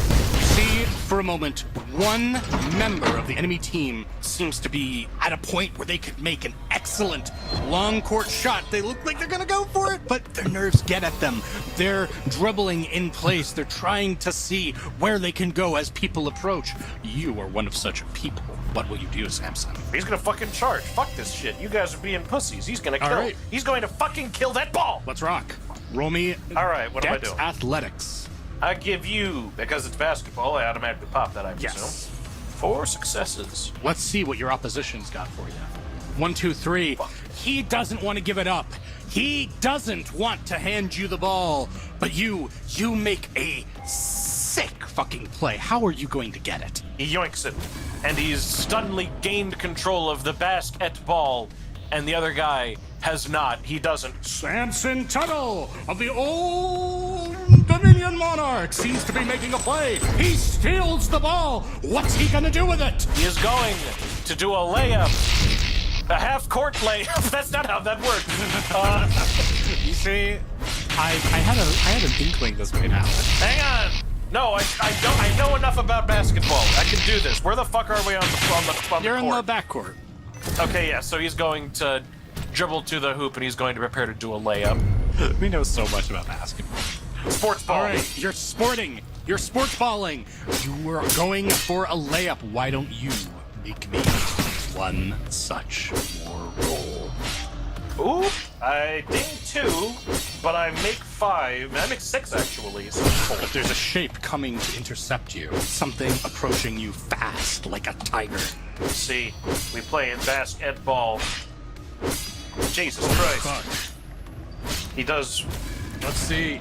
a little worse. Well, he's also got specialization basketball. So 1, 2, 3, 4, 5. But with the 1, 4, you equal. And so you see this large arm just kind of come almost as if summoned from nowhere and slap the ball right out of your hands as it's starting to leave it. It goes flying down the court, forcing a reset. And you see the James Madison star player, a man by the name of Jimmy Yam. Jimmy, yeah. There he is, sweet potato boy. My God! It's a fantastic maneuver by Jimmy Yam! He gives you a quick look, towers over you at a solid 6'5", and he gives you a little wink. Sorry. We're both 6'5". Well, he towers at your same towering height and gives you a little wink. Sorry. No, I'm used to short No, kings. it's okay, that's funny. No, he grew out of that. You're out of the short king art. You take a look at the ball, and you see that it is wound up in someone else's hands. Someone you fucking hate. Oh my God. Craig Galahad. Craig quickly makes a run for the hoop. He dodges through 2 people trying to grab him. He does a sick fucking twist as he manages to keep the ball in his hand. The more I talk about this, the more I realize it becomes very obvious I don't know anything about basketball. It's alright, it's Mage. Mage. Mage is Major League. It's Mage, and we are playing basketball. We are playing basketball. You see him as he forwards to the crowd, and then finally he gets right up on the hoop. And he makes it in. The buzzers go off. Boom! People start cheering. And it looks like it's score 1 for the Monarchs. Can the Dukes recover from this pitched battle? Samson will take that. He'll take the L on that one.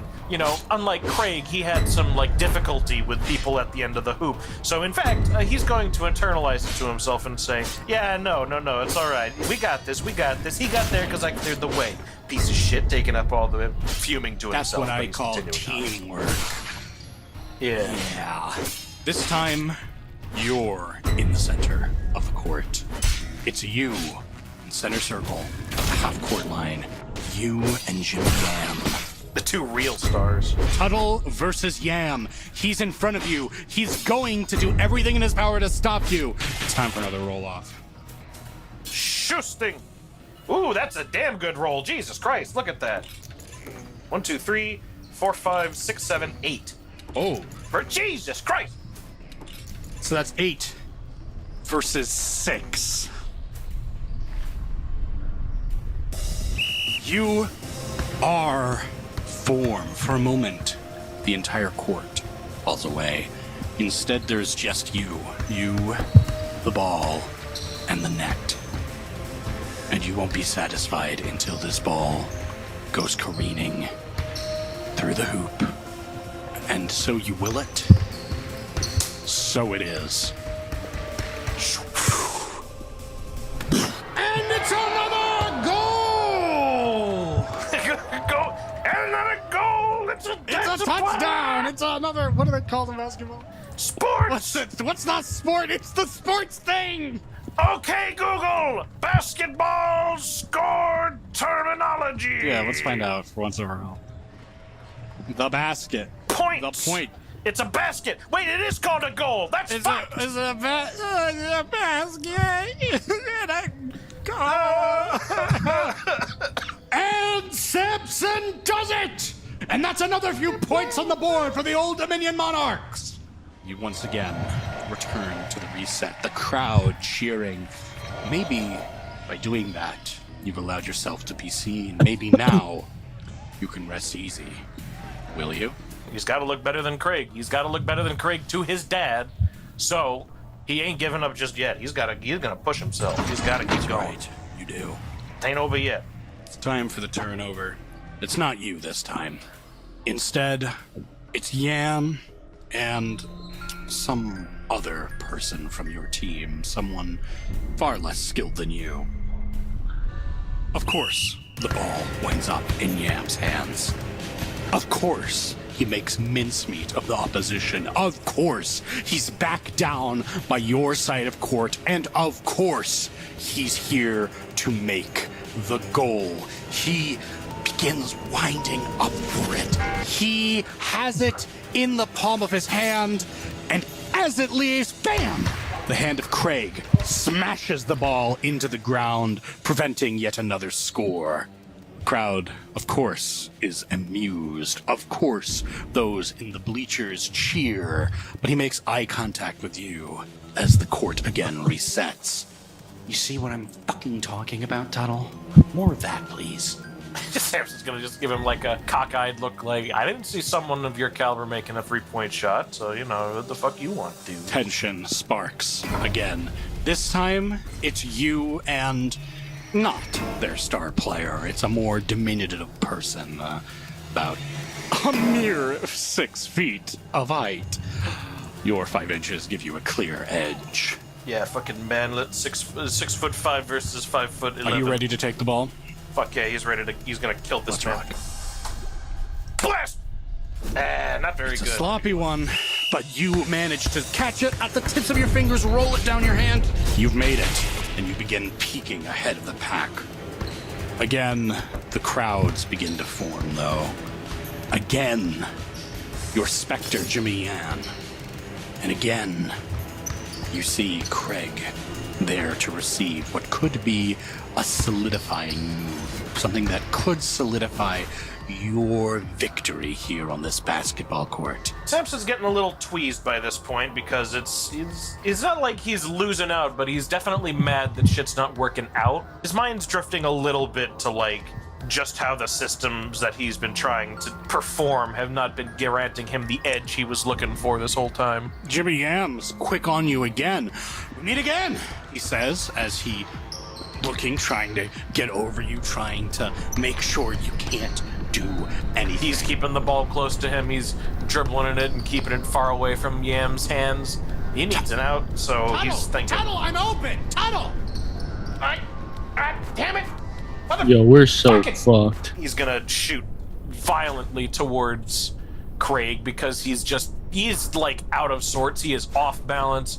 He is out of everything, and he's fucking annoyed as shit that he has to pass it to Craig. The world enters into slow motion for a moment. I'm gonna reduce playing basketball to 0.25. The world slows down for just a moment. You have been striving to show your best. But thanks to maybe some cock-up with a ritual, maybe some weird old stalker, things aren't going according to plan. And you're about to hand Craig yet another impressive victory. Because you can't get past this guy, this athlete who has not taken all the stops, who doesn't care as much as you care. And now you're about to have to pass your victory to Craig. What are you thinking right now? What are you feeling? Samson internally, in these brief moments, as best a human mind can accomplish, is going to say motherfucker as many times as he possibly can. He is the least excited, least enthused. The sound of the music coming over the speakers, the announcer who doesn't seem to understand shit, the insanity of his own coach, the fact that Craig has been playfully, but still very directly harassing and bothering him this whole time, and the fact that this whole fucked up and skewed situation is being presided over by his dad. So no matter how much he proves himself, it's probably going to wind up in nepotism's ball court, literally. That's right. So, fuck it. You want the ball? Take it. You start to wind up your past. The voice of Marvolo in your head. It almost is taunting you. 2 years, my protege, 2 years. Always the same thing. Always for the basketball. You might find something more important than throwing the ball around. You take that rage. You take that fury. You grip the ball in a death grip. And as you hold it, as you make ready to make your pass, your shotgun of a pass, you feel a hand on top of your hand. And then a voice from nowhere that whispers, "Tiger, tiger, burning bright." In that moment, the ball leaves. It flies through the court with the force of a cannonball. It zooms, and something in your head feels ecstatic. Something about you is singing this hymn of pure being, this revelatory, beautiful moment, this perfect pass from nowhere. You don't know why you're feeling this way until look over, and you see Craig Galahad folded like a chair. All momentum on the stand ceases.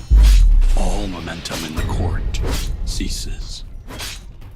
In front of you, you see the twisted form of Craig Galahad, legs poking uselessly underneath him. As in his chest, in his now bloody and bruised arms, there is no basketball. There is an orb of pure graphite. And nothing is ever the same again.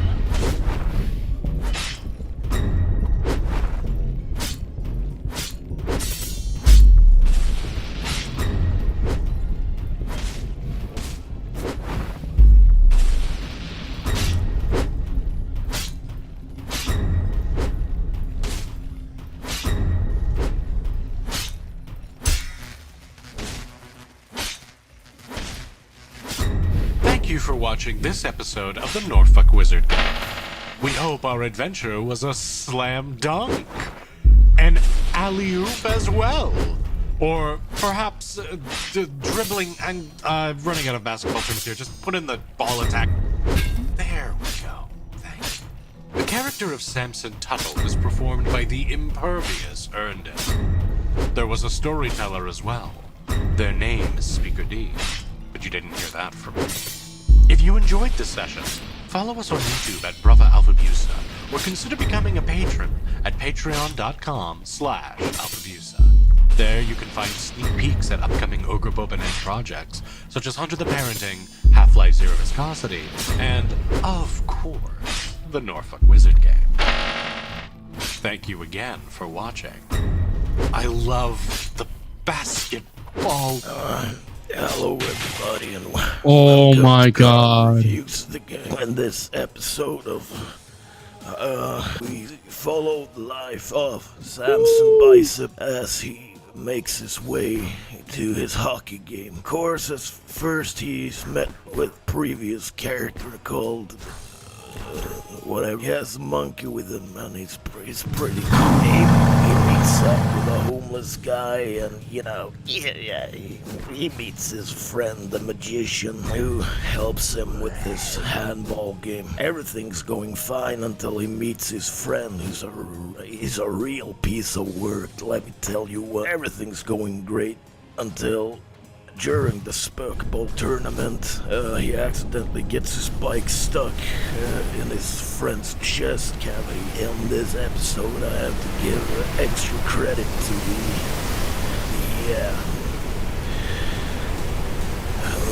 my neighbors. I give this episode a 5 out of 10. Don't know what could be done better, but I think there's a possibility for it. That's it for today. Carl, out.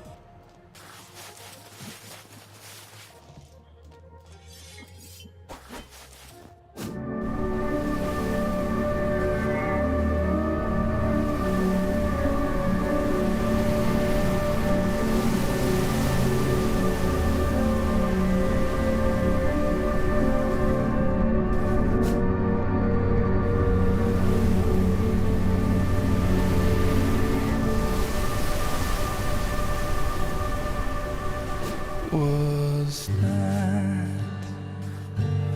just a dream? Was that not real? Was that just in my head? That's just not how was that really just a dream? No, that's not how it feels.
All right, let's rock.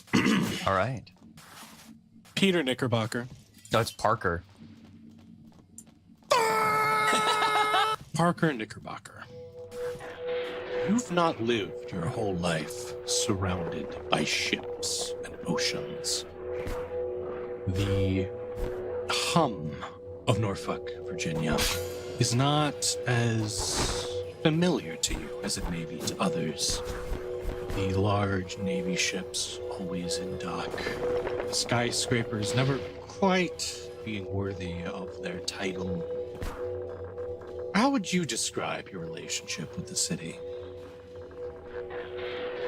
I would say the buildings, the blocks, almost feel like shackles. Because while in a heartbeat I would drop my dreams to take care of my parents again, there is that resentment that's still there. And the city itself has come to take on that prison characteristic. It may have been my parents that pulled me here, but it feels like the city that's weighing me down like concrete shoes. And it's that same weight that you woke up with this morning.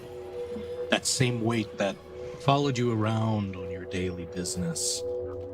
That followed you around as the sun began to set and has followed you here at the beginning of your shift at your parents' store, the Knickknackery. As the clock rapidly approaches the sterling time of 7 p.m., You respond to a supplication from your family to just watch after their store for a couple of hours so they can get some rest. Instantly, the familiar wafting of decaying things, of dust and tarnished brass fill your lungs. Something that bothers me about the smell is the sense of slow decay. So many of the things arrayed here are American antiques. And America isn't old enough to have things that are properly old. Maybe there are some artifacts that are old enough to be properly old, but everything here feels like it's still in the process of dying. And there's no exception for the human occupant.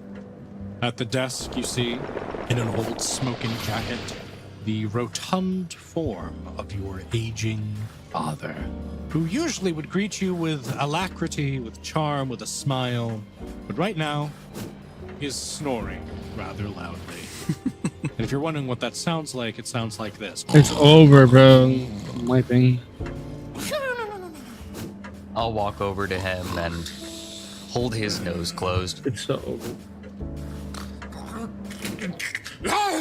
And you see blue eyes bolt awake, bulging with veins. They look over at you and say, by God, Parker! Don't do that to me while I'm sleeping. You really are going full Orson Welles with this. You're the one who asked me to come in. I did ask you to come in, but not to suffocate me. I was having the most sumptuous dream, Parker. I was on a water slide made entirely out of beef jerky. How you have dreams like that in a place like this is maddening. Well, it's easy. We're already surrounded by so much salt and aged meat and the leather. But it was a good dream, Parker. It was a good dream. Well, you can continue it. Go rest, Dad. I've got this. Very well. I would like to just let you know we're going to be having a rather important customer come in, which is the only reason I called you in this late. I'd see to it myself, but Really? I've got this surgery tomorrow, and Usually it's just kids walking in and stealing stuff. well, we make an exception. This person's come all the way from, I don't know, he says he's European. But he's got an interest in a few objects. I'd ask if you could just make sure that you give him a decent tour around the place. I do hate to bring this upon you. I mean, I... No, Dad, it's fine. It's All right, fine. all right. You said it's fine. You're starting to boil my cackles. Oh, you'll handle it, Parker. You always do. I always do. But you just need to understand, you're still... To me, I look at you and I see a babe in diapers still. And he puts a giant, meaty, clubbed hand on your shoulder. It weighs on you like a large log. Campfire look. What a beautiful... Holy fuck, I'm so out of it. It weighs on... I'll be upstairs if anything gets too much, if things set fire, if the man gives you I trouble. will, Dad, I will. You better be sure to holler for me, because you know I make time. I for will. I will. All right. Oh, it really was a delightful dream. Those sausages. And he wanders upstairs, back way, talking about roasted meats. Ah, yes. Another sausage dream. Your father's been having a lot of those lately. I don't know. Maybe it means he's in good health. Maybe it's Freudian. What does that mean? Don't worry about it. All right. So, you find yourself alone in the empty antique store. Well, not quite empty, because your companions are all around you. Ventriloquist dolls hanging on ancient dressers, furniture that might as well be from the Roman Empire with how aged it is. Sure, America doesn't have a lot of history, but it doesn't exactly make it adverse to partaking in the history of others. On the contrary, sometimes American objects have a specific sort of life to them. Is there an object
I will suffer this indignity no longer.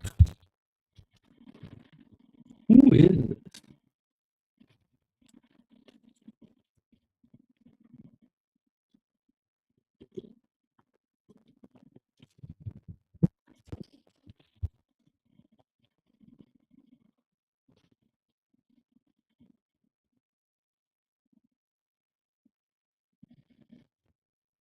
Imagine.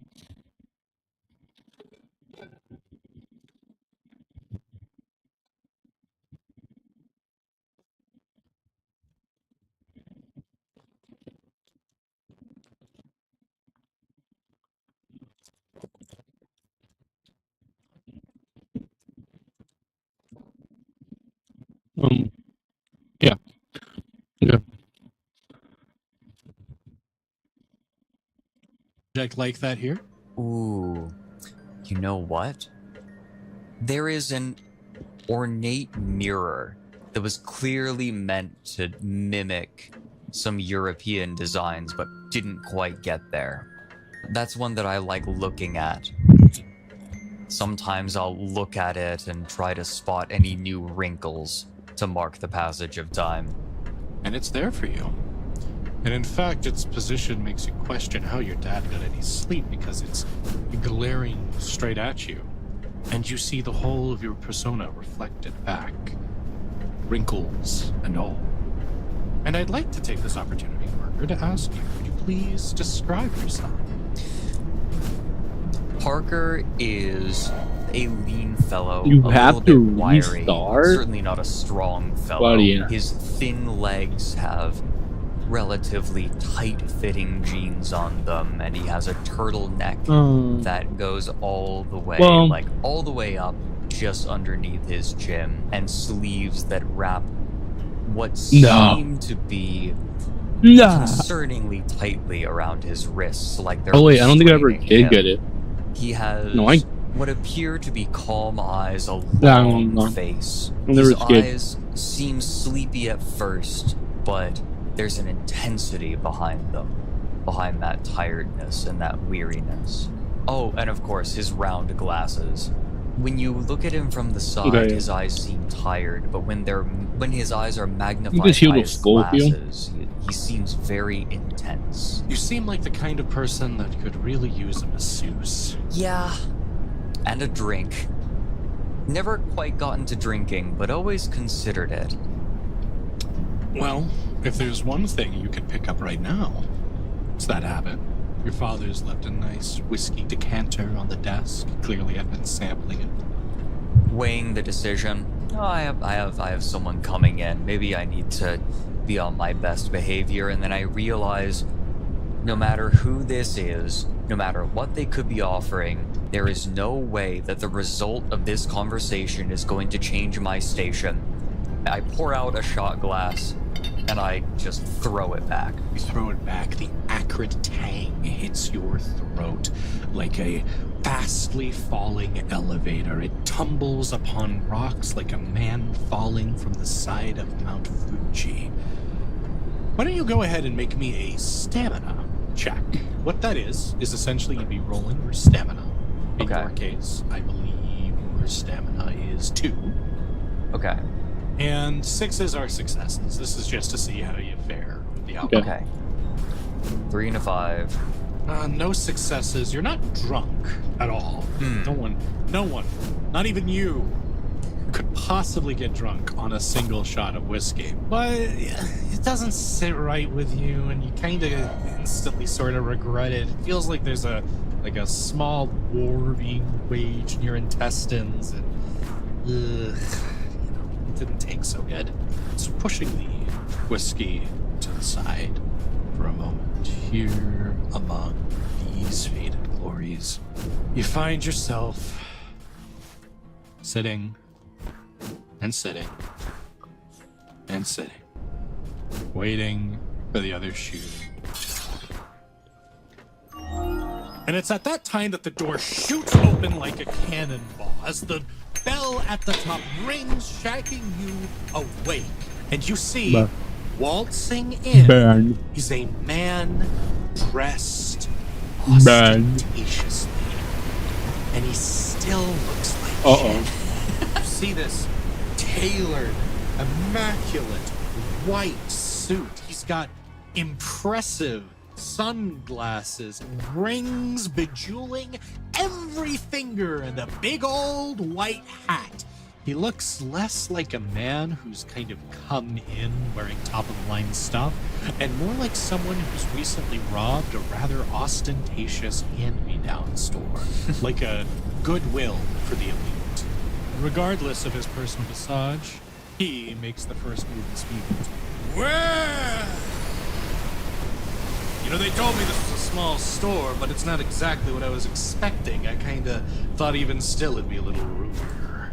We find places to store things. What's the cost of storage out here? It's gonna be a lot. You'd have to ask my dad about the specific financials, but, you know, more than we'd like, less than it could be. You're not Humphrey? No, I'm his son. He has entrusted me with dealing with you tonight. Oh, well, I guess he must have had a pretty good reason to delegate me. Walks up to you with a confident swagger, his boots making a sharp ding to the floor. Oh, come on. He gives a bejeweled hand to you. Come on. Cyrus Carling. Parker. Okay, we're off to a bad start. And, if I Oh, may we're off to a say, terrible I do not believe that you have been delegated. Rather, I think I may be his secret weapon. Your secret weapon? Are we at war? I'm only exaggerating. I have some experience in archaeology. Oh, you're an archaeologist. You know, that makes sense. I'm actually something of an archaeologist myself. Really? That's right. So Parker at this point, like, he can't help just sort of continuing to eye his clothing. Can he tell anything about the specific clothing, like where it's from? Certainly, like, I'm looking for a pattern in the clothing. I'll let you give me a intelligence etiquette check. Sure. Difficulty 8.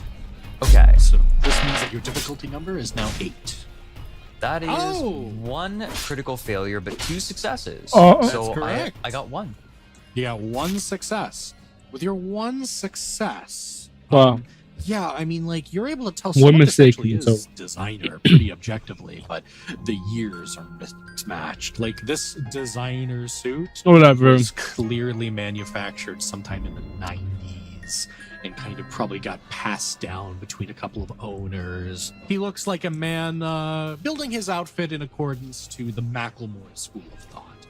I don't think I would have gone past the boundary on second line. Novo rich, let's say. Right. Do I recognize where he could have bought any of this? Specifically, he would have knowledge of other stores in town. Yeah, actually, there is one store that he could have bought some of this ensemble from. Not the clothes, but the rings. Okay. Madame Juilliard's Jewelry. Okay. It's just a kind of local-owned jewelry exchange. They sometimes work with your father. They're not super-duper prestigious, but you might have recognized one of the rings in the windowsill. So, here's what I'm going to do with that knowledge. Mm-hmm. Since you're here, before we get to specific business, would you like to take a look around? And I will specifically guide him toward some of the antique jewelry that we have. Oh, are you kidding me? I've got nothing but time. Let's go. Show me around, kid. I'll tell you all about, whatever. And you can show me all of, whatever. I will sort of take him over to the jewelry section and give him a little bit of background on each of the little bits of jewelry that we have. Parker does have quite the memory, so he learns about all of the jewelry. This is something that his parents didn't do very much, but something that he introduced when he came in. The profits started increasing because he was able to tell the stories of all of the objects. Sometimes he would add a little bit of a flourish to the histories of these objects, but they would mostly be grounded in reality, or could have been real, plausibly. One of the rings that you've shown him does actually seem to grasp his attention. It is a gold and silver ring with a large inlaid ruby. Now that Yeah. looks impressive. Can I take a look at that? Of course. What I will do is I won't hand it to him. I will present it in front of his face so he can take a closer look. I don't want him just grabbing at it. He leans in and he takes a close look. He actually puts his hands to his sunglasses and he twists the lens. All right. I mean, it's impressive, but it's, run-of-the-mill sort of thing. I suspect you are a bit more discerning than that, sir. Oh, I'm a very discerning fellow. This ruby was worn by one of the families that first came to America. It was from a German family who took their wagons and rode west, and then their descendants during the mid-1800s came back. We have a couple of books on the jewelry that they brought with them. All right. Now here's the part where I ask you. Okay. Is that even remotely true? So I'm going to say it was true that it was brought over. However, it's not clear if this made the trek there and back. It could have, but it also probably was left behind in New England. Okay. Well, I'll be nice and I'll say, give me a manipulation subterfuge. Okay. Difficulty 6. Okay. Oh, dear. Well, here's the good news. Okay. That is not a botch, which is a critical fail. A botch only occurs if you happen to not get any successes, but you still rolled ones. I see. So it's not the worst it could be. But still, that's no successes. This guy takes a look at you and he gets this wire-wide smile. Then he flashes his yellowed teeth. So this is a guaranteed relic from the Mayflower Society types, right? Not necessarily the Mayflower, but one of the early families. Right, the early families. Except for, here's the onion. There's no way that jewel was cut any more recently than the 70s. And trust me, I know. So maybe the ring was. But come on, you can't fast sell me. I appreciate the effort, though. I think you're good. Parker, at this point, just kind of... He crumples in on himself a little bit. Oh, kid. He wraps a serpentine arm around you. Don't look so sour. Listen, it's the grind that gets you, right? It's the effort. I like it. I like a little bit of a hustle. Now, let me tell you something. Or rather, I'll let you tell me something. You said that you're something of a, archaeologist? To be honest, American artifacts, well, recent American artifacts, immigrant artifacts are not my specialty. Well, what's your realm of expertise, senor? Anything old enough to have completely lost its odor.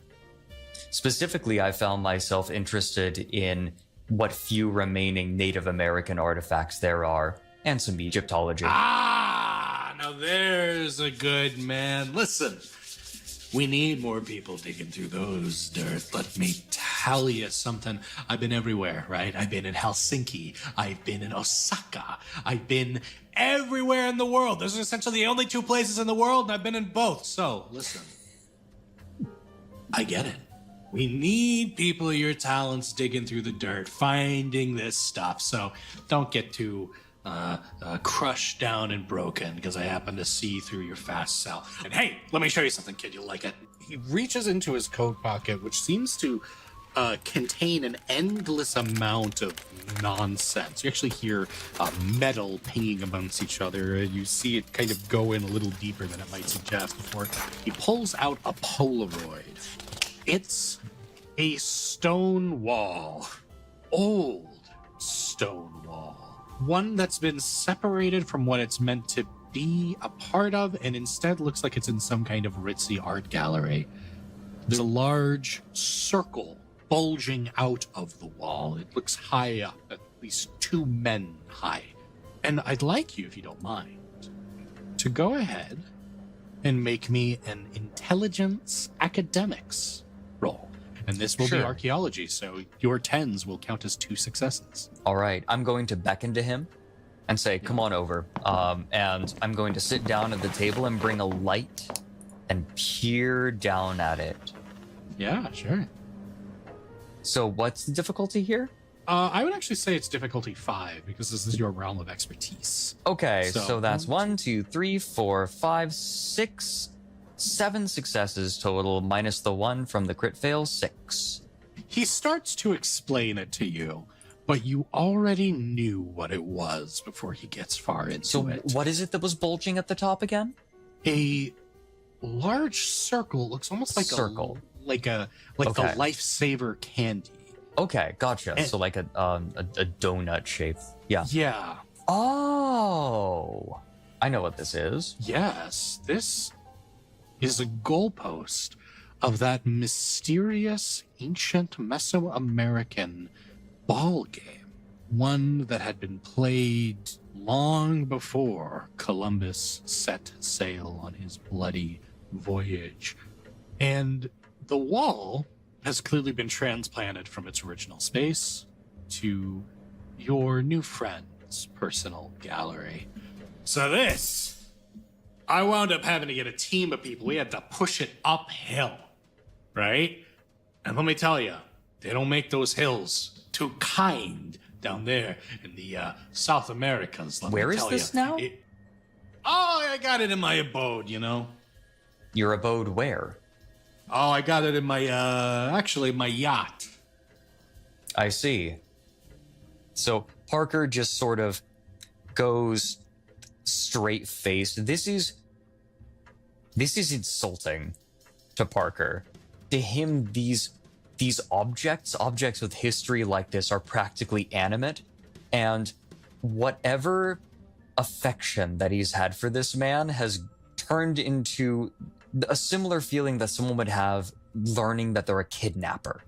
That is what this feels like. However, as I recall, I gave him poker face. So he is just going to keep a straight face and he is going to maintain his interest. And he's not going to let on just how pissed off he is right now. Like, viscerally. Let me tell you, it was a regular Fitzcarraldo out there. It was insane. Why don't you go ahead and roll me manipulation, subterfuge. Your All poker right. face merit, if I'm not mistaken, will reduce the difficulty of that, yes? Oh, yeah, yeah. that'll reduce your difficulty by -2. Those are 3 successes. He doesn't notice. Oh yeah, but listen, I got a boat full of that kind of thing, you know, lots of stuff. I usually don't really do too much with the Mesoamerican sort of thing. I'm more of a got my pedigree in other societies, but you know, I figure, you know, Virginia, it's great and balmy Virginia. I figure it's a good spot to start to enhance my collection. You know, any good places I should be looking? Free estate dig sites. I might be willing to cut you in. I'm afraid I have been a bit detached for a little while. You see, I've been working with my parents here for the last 6 or so years, and by this point, most of the dig sites would have rotated, and I just haven't kept in contact. I understand. Well, listen, here's my card anyway if you're interested. And he reaches in and he hands you a rather nice-looking business card that proudly states Cyrus Carling, adventurer, historian, collector, archaeologist, Carolingian. Carolingian. Yeah. My pops got our family tree traced all the way back from a good old Louis the German. Impressive. Oh, well, thanks. You know, it was a real bitch to get it recognized, I heard, but, I don't know, that was a problem for, great-great-great-grandpappy or something. Me, I'm happy just, rolling in the benefits of an aristocratic upbringing. But really, I consider myself a citizen of the world.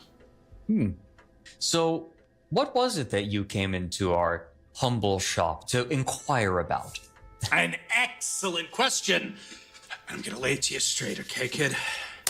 You guys got a grandpappy clock, and I'm buying.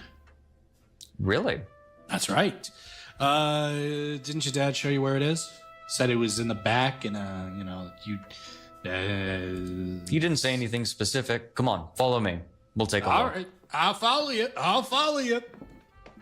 Parker takes a forlorn look at the whiskey bottle and starts thinking about it again before leading them into the back. All right, in the back, there's a few shipments, from your father. Stuff he's ordered, stuff he's sending out. But there's a conspicuous package in black wood, taped up, fragile, that seems like it could contain what you're looking for. And on the manifest, it confirms that. It says here, quite simply, Delamere Clock. Dad, what have you been dabbling in? All right, is this the thing? Is this the Delamere Clock? Is this the thing? Parker, cocks his head, just examining it, and says, I would have to guess. Yeah, bitch! Yeah! Oh my fucking God, you don't know. You don't know, my friend. What was your name, Pablo? Parker. Right, whatever. I've been looking for this thing for years. Oh my God, it's been running from me, dude. It's been running from me, dude. What is it? All right. So, back in the day, why don't you crack that bad boy open? I'll tell you the history and you can look at it all pretty. All right, so he goes ahead and starts prying this thing open. You're able to get it open pretty easily. And inside is a rather intimidating massage. Yeah. Dark mahogany. Oh. It's beautiful. It's certainly Yeah. twice the size of you, but it's Doing this real engraved quick. with Give me a these second. gorgeous hand-carved vines, like it's some sort of open orchard. Like there are You wiped? burnishing No, you did. fruit carved Yeah. in trees and along the side. Everything. It seems like it's some semblance of life. Boy. Fruit of After a while, bounty of okay. the earth. But upon closer inspection, it's no fruit at all. Never go carnivore. In place of each grape, apple, No, bro. orange, and beautiful, Never piece go of carnivore. delicately carved. I just needed a gluttony stone. I would have survived. There I had is gluttony. instead of the I bounty of told nature, this. a death's head. I said this, bro. In Don't the ever very go center carnivore. of this grandfather clock, Unless you're in like the Louvre or something. varnished with gold and what you can only presume is platinum. Some carnivore there is required. Some kind If you're doing of Diluvian, cane with a head like a globe in the shape of Pangea. It seems like that's amid the workings of the clock. All right, kiddo, story time. Once upon a time, it was way back in the day. What does way back in the day mean to you? He shrugs. Nah, I was in the pool, so I was just chilling in the Right, pool. well, it's even way backer in the dayer than that. Right? We're talking Just like, chilling in the pool. fucking Constantine times, okay? There was a guy. His name was Delamere. In the U-Haul. And this guy was one cool customer, right? All the lords and ladies of all the land. Yes. They came thirsting for his Oh, advice yes. because it was said that Delamere knew a rather intricate secret that for the right price, that for the right Yes. supplicatory subject, Delamere could turn back the clock on you. No. Could give you more life. More years. And buddy, let me tell you, people killed for that kind of bounty. This thing's found its way through medieval courts the world over. You name a country, it's been there, buddy. So long as that country isn't, past Central Asia, it's not been there, but it's been everywhere else. And let me tell you, it's one hell of an item, isn't it? You see, Delamere, he wasn't satisfied with just turning back the clock for some would-be noblemen. You know, he would do the whole shebang. There would be pigeons and fireworks and whatever else he could get his hands on. Some great big show of winding back the clock. And that lasted him for a while. Until people wised up. Everything I name, Well, poor everything old I Delamere, he was, chained to a cross, set on fire, whole shebang. Real bad way to go. But the clock stayed. And the legend stayed too. And I want to see this beautiful, majestic hunk of garbage in my living room. Because quite frankly, I deserve it.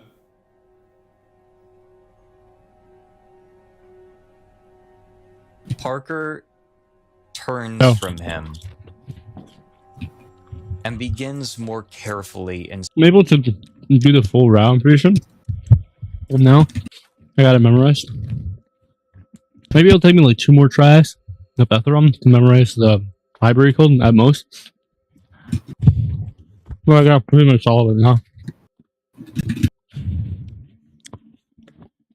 Bro, if only I had brought a gluttony one down with me, bro. If only I had a gluttony with me. Just eat some food, man. Bro, just hit mob, it's brutal. You know you can still eat food as carnivore, right? Yeah. You just have to eat meat food. Bro, I had like 6 fish stew on me, it didn't even budge.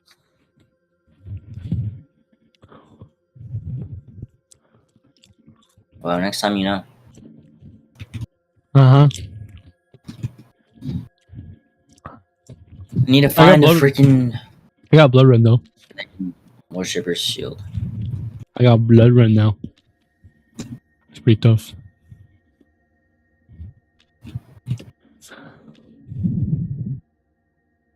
Castle Light. Paulo Marius. The healer.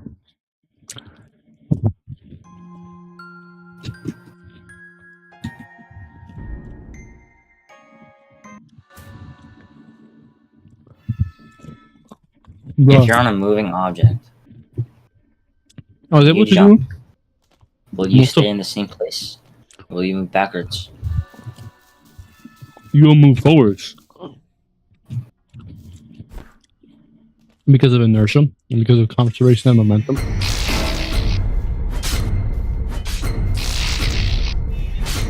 Obviously. That's basic physics. Riddle me this.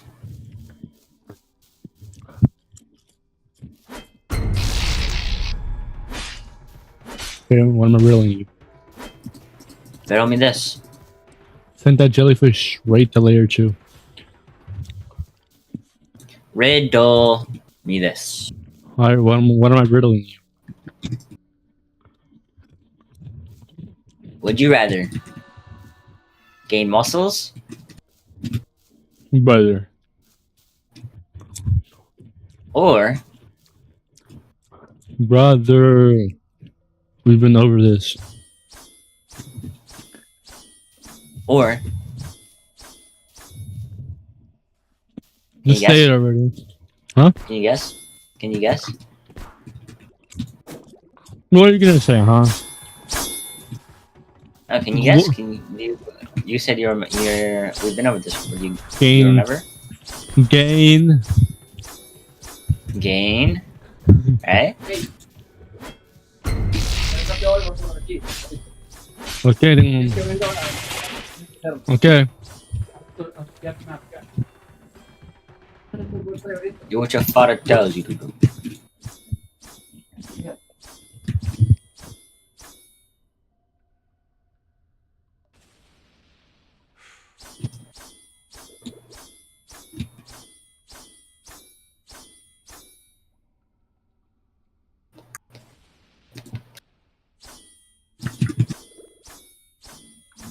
gain eagers. Gonna same gain money, but okay, I guess you wanna be freaking weird about it, and you know. Yeah, sure. What is an eager? Like, you know, when you're eager to do stuff.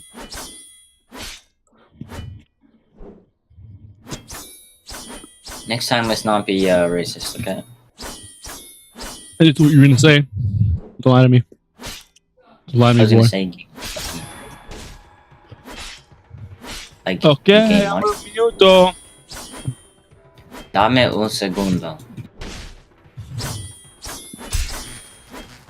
Not what I said. What are they trying to get you to do? Frickin' mop. Really good shit, though. You gotta go mop. So there's this Yeah. scene, right? With Vision Shaper. Okay. So this dude has a whole army, right? Yeah. So he'll have his Vision Shaper clones. There's this set of armor. It's called Ossified Black Pauldrons and Ossified Black Helm. Or Black Steel Helm, right? Yeah, those are pretty good for Flame Charm.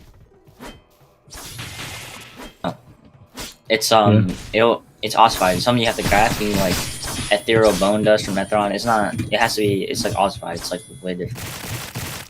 But it'll give you this talent if you wear both of them.